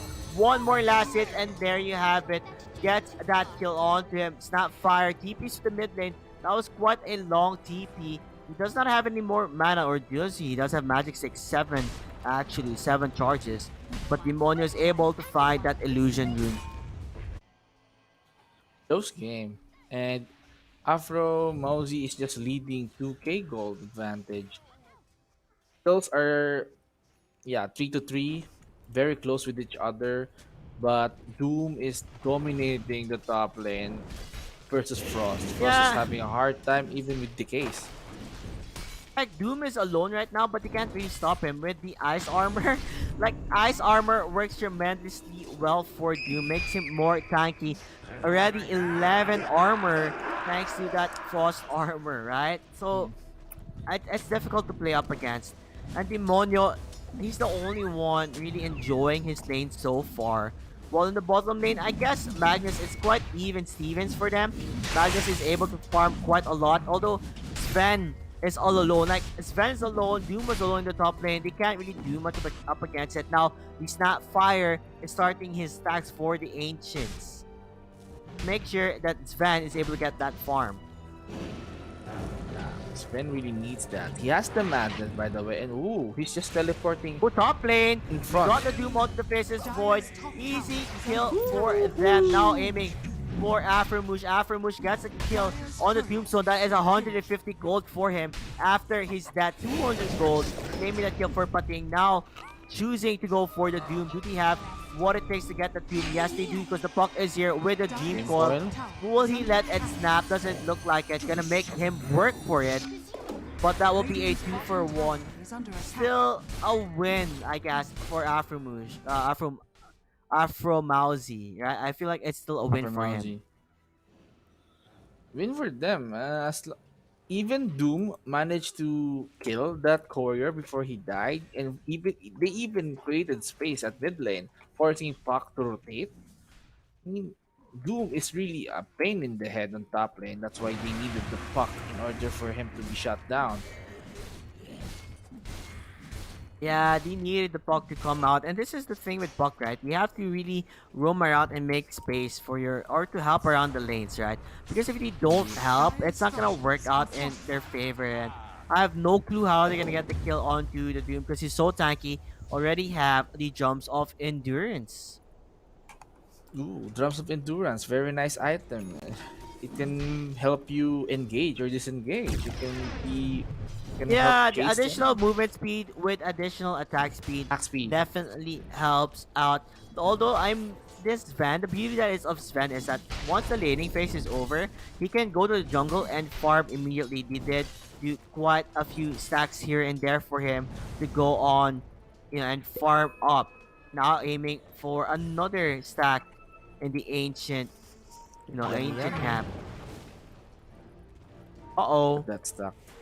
Oh no, bot Wait, he's lane. gonna hit. He has to hit it again. Although in the bot lane, they are diving on to Afromawzeh. Rubik needs to run away. Will he be able to run away? The skewer will be there. He's gonna steal the skewer, but unable to run away because the hit of the shockwave pulls him back there. Demonio wanted to see the stacks, wanted to contest it, but instead feeds himself for the bounty rune. Maybe he wanted to take that bounty rune, but it wasn't worth it at all. Yeah, they need to clear this as fast as possible because Undyne will give that information that look, Ace have stocks just on what he saw. Radiant's bottom tower. Yeah, he Yeah, can go bottom back lane to though, looks like Shinobu wants to get the kill on to the Magnus. Magnus needs to run away, but the mana is there for the Storm Spirit. A Storm Spirit will burst him down. Now, will he continue the chase? Not enough mana though. Probably just back away, or will he continue on getting baited by the Phoenix? Phoenix, it's not safe to do this, buddy. Please run away because the Storm Spirit can bring you closer with a static remnant. He does have the dive, will not use it, and guess what? Snapfire No is here. Shredder. They're gonna destroy the egg. Not working out. Yes, no Leo Shredder, but with an additional help and a stun lock working in their favor. Demonio needs to be a bit more careful, but he's manning up. I am not afraid to take a stand as Demonio Wow. aiming for those kills. A nice trade off, a 2-for-1 special. I'm gonna take it. I'm gonna take it if I'm Desert Rebels. Dire's top tower is under attack. Yeah, Desert Rebel just had that. I mean, they managed to pull off another nice kills even with Rubik and Snapfire there. This really went well in the favor of them somehow. But yeah, watch out for Sven. Sven is Yeah. gonna be going SNY and maybe Aghanim Scepter later on the game. He is getting a bigger and bigger. I'm actually interested to see the item build of the Storm Spirit. If you click on him right now, he has no boots. Now he's just No rushing boots. the Orchid. Or yeah, No boots, rush Orchid. what a strap. I mean, I is guess he gonna I guess you rely- have to realize, right? Because he has Lightning Ball. yeah, Lightning Ball. Eh, Ball Lightning. Oh my gosh, brain's not working. But he has Lightning Ball to it's the same. Just the same. Yeah, man. it's the same. Like, yeah, to close the gap, right? That's the reason why they have it. Although the gap. Blink Dagger is almost there, they're gonna be able to find Paris. The Snapfire will be the sacrificial lamb for Team Afromawzeh. Maybe try and look for more as a Rubik will also be there for the taking. It's a 3v1. One kill. Although Oh, no. Snapfire does survive. Dang Nice it. Chronosphere trying to get the kill on the Sven. Sven will be locked down and bursted. Will he be able to juke it out? No, he will Wow. not. Not necessary for him to TP down there. It was not needed at Radiant's all. bottom tower is under attack. Not needed at all. And Radiant's look at bottom this tower Frost has fallen. just took down tier 1 tower uncontested. And how will Afromawzeh defend this lane? And I think they somehow find their groove, Desert Rebels here. They're just finding their own groove. Yes, they're finding like pickups here and there. That is what you really need to at least come back from this game, right? I mean, not come back from the game in the sense that they are losing in terms of gold lead, but the movement, that's what you need. The coil will hit in the mid lane, hits on to with the egg from the side. More timers, kisses, yeah, sure. That will not be enough. RP. Even an RP committed. You want to get the kill onto the dude. Everything has been drawn on. Might even chase for more. They see where the Snapfire is. Burn him down the damage with the Orchid. Surprise, surprise!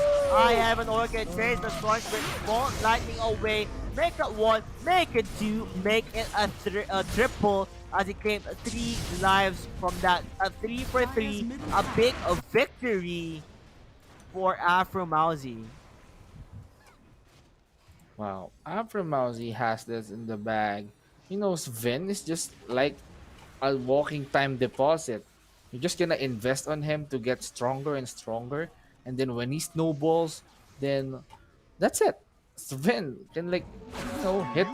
You just need the damage, the items. I just He's noticed from this one that from the replay that we had, there was Puck could have dodged that stun with a phase shift.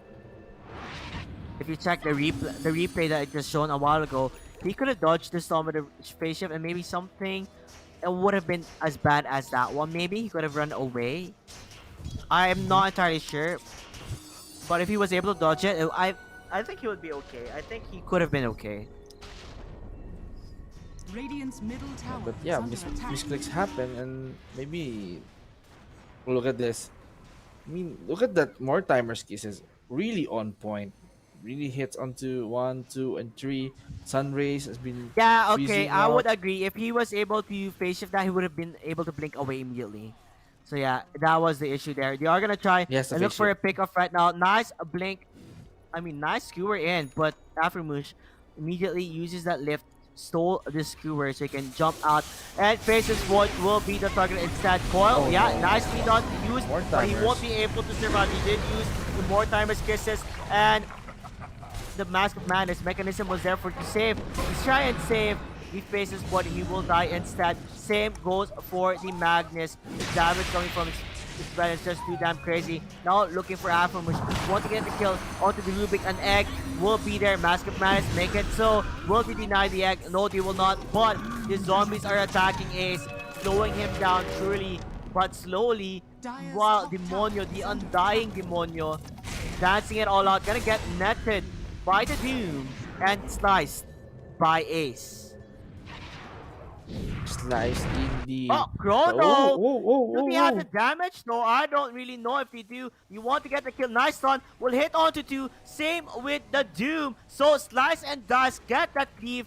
Big mistake. Coming from them on RP. Hits onto 2, but faces Void is in danger. Do they have what it takes to bring them down? TP on your face. You can't stop the Sven at all.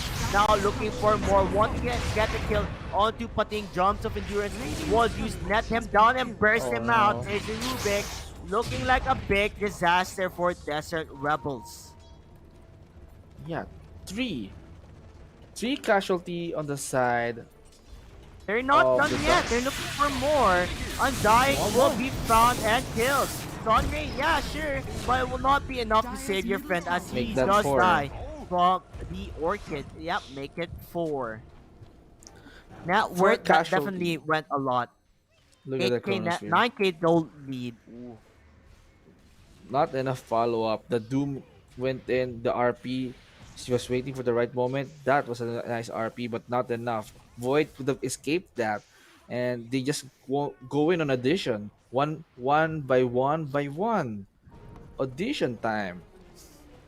Yeah, the problem here is the Puck got stunned. If Puck did not got stunned, they will be able to get the kill onto his van. Now they're aiming for the Doom. Doom getting bursted down from that Sunray, but he's too damn tanky. Now look who's on fire. Now they might be able to try and save the. Ooh, this is actually gonna be okay. Phoenix does use the egg.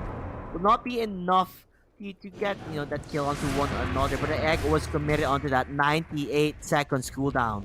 While Dire's Sven top tower is Doom getting stronger. Aghanim Scepter getting closer to 1k gold left for that Aghanim Scepter, and he's gonna be your Superman of the day. Yeah, it's gonna be your literally flying hammer that's coming up for you. And he's utilizing all his farms right now. Do not disturb this Ben or else you'll be in deep trouble. Sven is just farming up. And same with the Doom. They have the Doom. They have two investment heroes. One that invests really on stacks, and like Doom can even farm up. He just have the Devourer to make his money. Yeah, they can't really do much now on what is happening. I like how Doom, his quick buy is actually onto the Divine Raven, but Sun Spirit's gonna jump with a more timers because they want to get that kill onto the Magus. Magus though will survive. You're gonna use the foil now onto the Sun Spirit. The Chrono. Golden Spirit will be there. They're trying their best as much as possible to find that kill. Amazing RP, but a Chrono will now be stolen. They are all stuck, but there is no follow-up. You fall down from the side of Afromawzeh, aiming for more, want to get that kill onto the Rubik, slowing him down. Truly, they're gonna get this kill. Definitely, they're gonna give it to Frost out of everybody. While Demonio chasing on to Paris, will he be able to stop that TP? No, he does not have any way to stop that at all. But Big Sven has the Aghanim Scepter now online. Now he can fly. He can fly with the Storm Bolt. Oh, yep, Look at now this. he's flying indeed. Look at that damage onto Undying. Immediately deleted, but he is alone here. Where is his friend? Nowhere to be found. Scurry him closer. No, to the high ground. More time. Oh, no, little Shredder. It worked in their favor. The Cross trying to jump away, will not be able to That do hurt. that, and Sven will slice and dies. It is a triple kill, a TP immediately for the Magnus. This is what we were talking about, the Snapfire. Once you have that value point on Little Shredder, it destroys the egg immediately. And it's a level 1 egg. Yeah, look at this. I mean, Sven is really mad right now. He's going red. Magnus even pushed it up the cliff in order for him to be useless. But look at the little Shredder. Look down Phoenix. He even used the Stormbolt plus the Fire Snap cookie. He's just hitting and hitting and hitting all over again with the Now, triple look at the kill. bot lane though. They are gonna jump on towards the Magus. You really want to get a kill on him. This is a very squishy Magus if I've ever Ooh. seen one. It just took these two heroes to claim that kill. Even if you have the Sunray heals maxed out on level 4, it's still not enough to save your friend. It's not enough. You're gonna be needing something else to follow up. And look at Sven. Sven is having the time of his life. He's just pushing and pushing the top tower, creating space, and now it's time to get those outposts in their favor. They're currently smoked up right now. Doom is gonna be up and running in a couple more seconds, 5 more seconds. He's gonna have to do Shinobu. He sees where they are. They are in the mid lane. You see where the Puck is also. So Puck needs to be a bit more careful. Blinks out away. Tier 3 towers. Is that what they're after? Or are they after the Faceless Void? They're going to be able to find the Faceless Void. Does not have a BKB. He will get a Doom up. No way More in timers. Earth will he survive. And not only that, they're able to get the time walk from Rubik. Rubik is able to get that time walk. Now aiming for Undying. Tombstone on Tombstone action, stealing a lot of spells there. It's an Aghanim Scepter, even a coil will be committed. It's time to run away. Not an ideal place to fight here at all. Time to disengage for them. But while Sven jumps onto the Magnus Oh, on no. the bottom in the ancient side of the Dire team, he's gonna be looking for more. He's currently God Strength up, right? This is when you start looking for those pickoffs, those kills. Sun Spirit jumping in very deep, sees where the Undying is. Yule Scepter up, but he's Superman, that is bad. Oh. Jumps onto the Phoenix, bursts, kills him down, slices him quite a lot. And tier 2 tower will be the target for Team Afromawzeh. He just literally threw a hammer to a bird, and that bird was literally shot down. And then it will be converted into a tower push right now. Look at this. How fast this Sven is. How powerful this Sven is. I want you to look at it real close. Very top quality analysis we have here. Oh, look a bird. Throw hammer. Kill bird. Take objective. Wow. Very well said there, Vince G. I Yeah, like the way you think. I like the way you think. So you that's a do really see pretty like he bird. faced this avoid now going for the manta. He realizes he's not gonna be able to get he's not gonna be able to get that BKB up and running anytime soon. While Sven is so damn strong, going for the satanic nest, SNY, Mask of Madness, Aghanim Scepter, and a 10-second BKB to boot when he wants to use it. Come to think of it, And Manta style. Rubik, by the way, Rubik has Aghanim Scepter, by the way. Oh, they are gonna go Oh, jump on towards the Storm Spirit, trying to get a kill onto him. Will they be able to find it? No, they will not. Even if with the coil, it was still not enough to burst him down. He does have quite a lot of HP. The pings are there. You see a lot of flying greedy birds. Mr. Storm Hammer, will he fly? Yes, he will. On to which target? Oh, never mind then. No, Seize no, the never objective mind. instead. yeah, MC Hammer can touch that. Really, he just wanted to push the tower. I mean, why? Why would the Faceless Void go? Oh, mid lane though. They are gonna try to maybe look for a kill here. Or are they just gonna disengage? Looks like it's gonna be just a disengagement. They're too afraid, but the lift up will be there. What comes up must go down and take the dive. He takes a dive and slows him down. Time dilation, time walk. Ooh, Rubik. Since he has time walk, he doesn't have time lock, right? So Yeah, how does this work? There's no time lock. He doesn't have time lock in his spells. time walk. Currently Maybe on the cliff right now.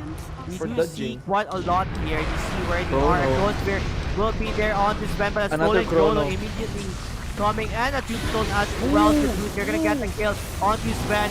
Big Daddy Sven is ready to end their deep. They're aiming for the egg beyond Godlight. Double kill. Make it a triple. Will it be a rampage? They are diving this very deep, trying to look for that kill. Sven is awake, ladies and gentlemen. Sven has awakened in this game. You're not gonna stop this Sven that is so red right now, so mad. He wanted to finish this game up.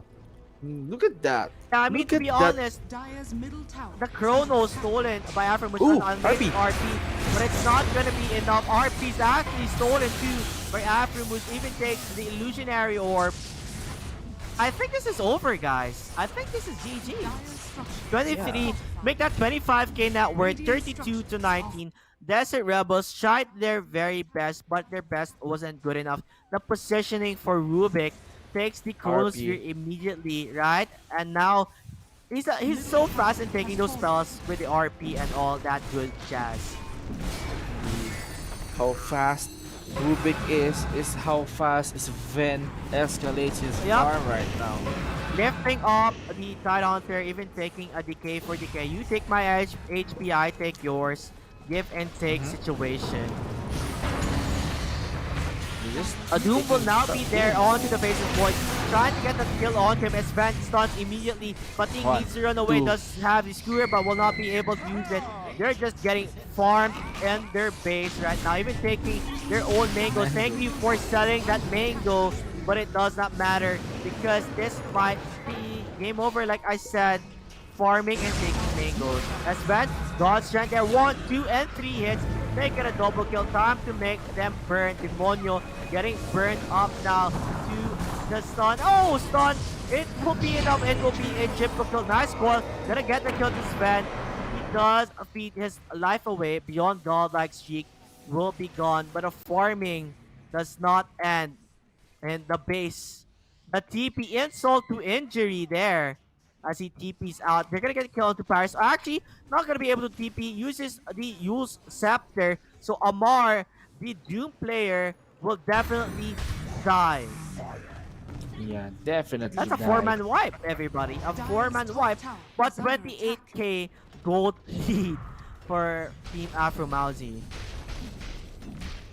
I'm surprised that they managed to hold this game pretty well, but instead, I think Afromawzeh should have just finished the game up, go straight mid, take the ancient, and then end the Do you game 3 wanna up. taste It just depends, If you want to enjoy their time, so be it. But sometimes when you try to enjoy, there is still a possibility that things can go wrong. We'll see Indeed. if it will go wrong because right now, I don't know. Storm will jump into the mid lane trying to look for a kill. No, he actually just want to clear the wave. But Roshan will be the name of the game. There is no Doom and no Sven. Roshan take the Aegis and claim and wish for the best for them.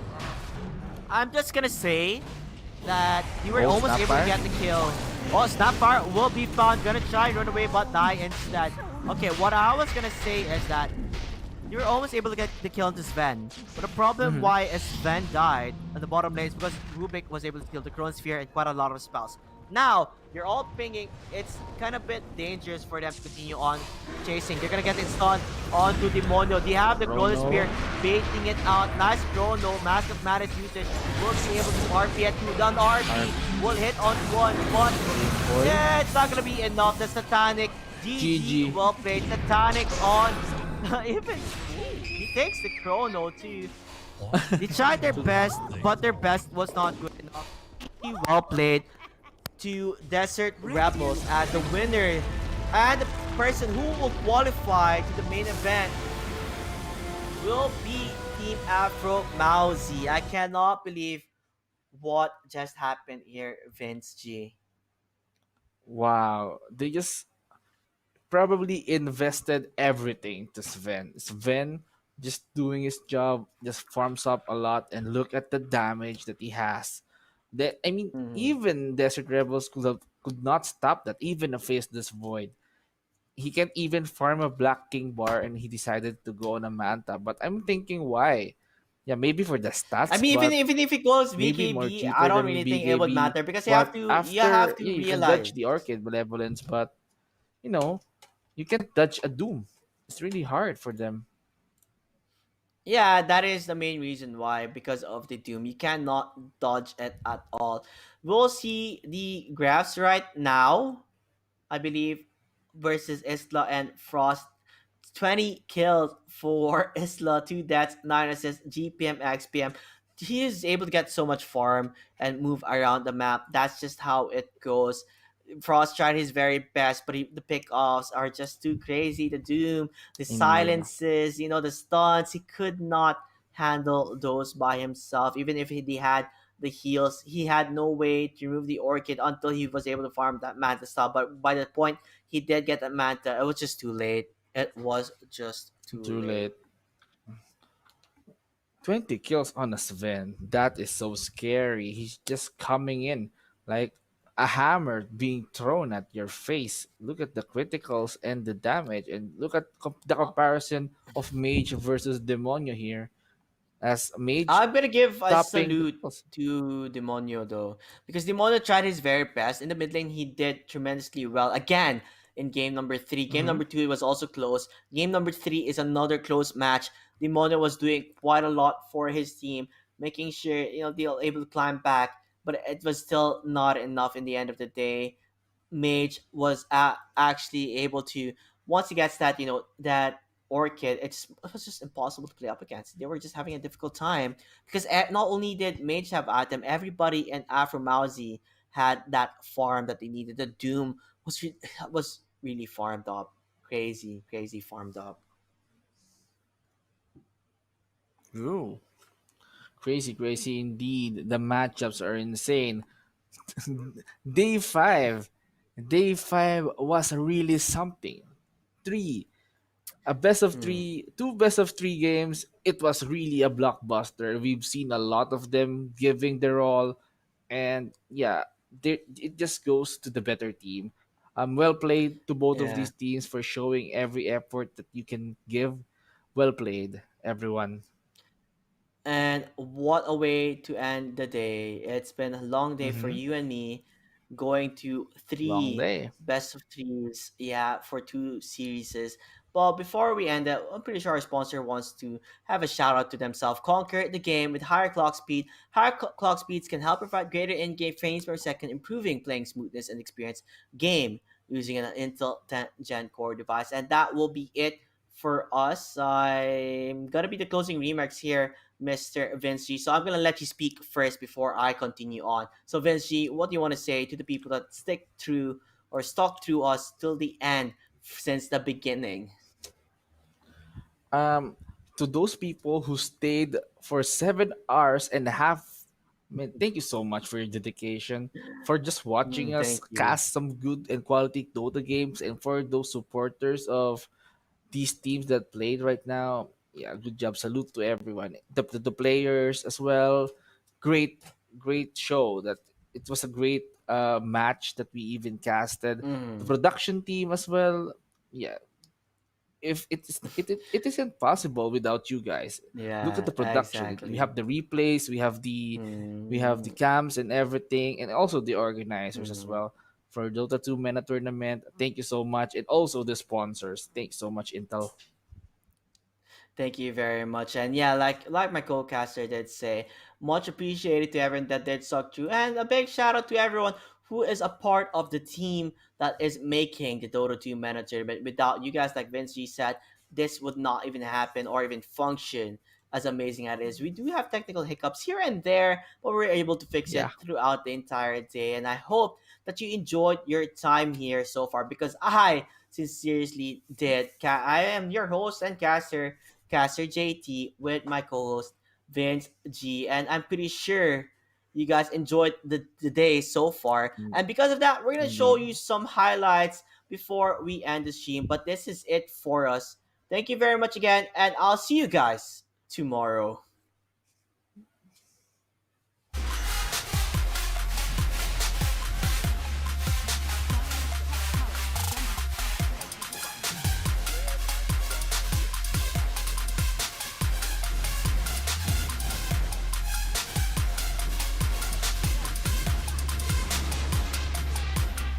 Dire's middle tower is under attack.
need to hear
So I've come to the conclusion, just a rotten piece of fruit.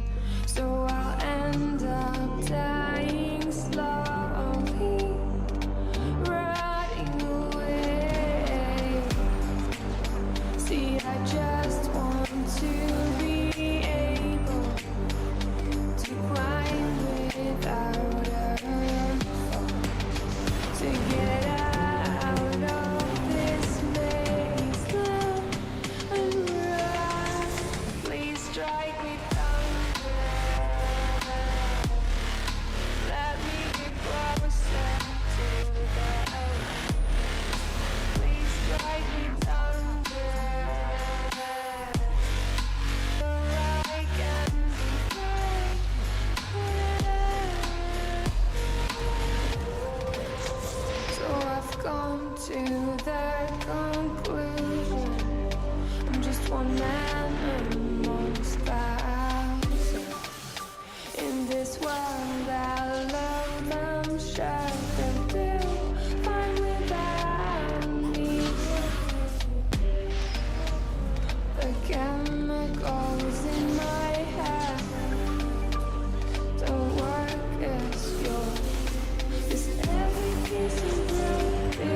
I'm scared to ask these questions 'cause I know that you'll reject my love. Moving slow, frozen to these pieces without a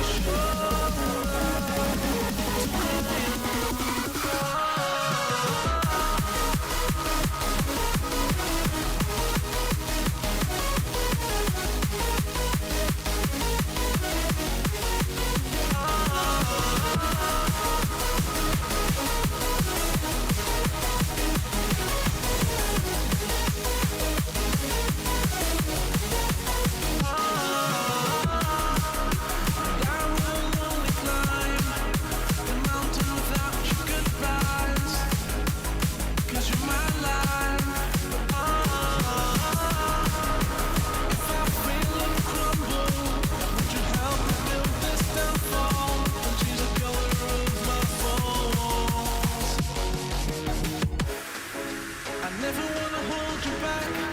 I wanna give you every chance, and I'll stand against all enemies, your enemies. I'm afraid if our love collides, you'll leave me alone tonight. 'Cause I'm changing and I'm breaking, but I'll still be your superhero.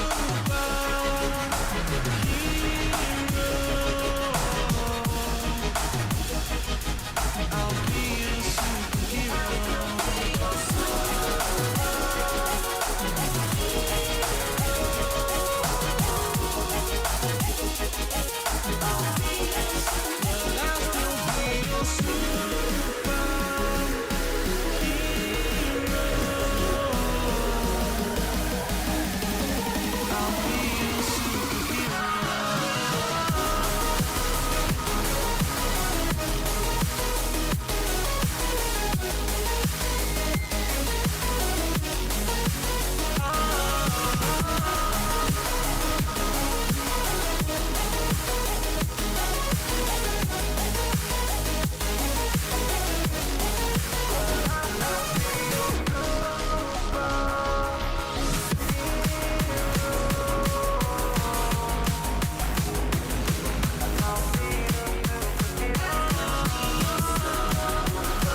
Into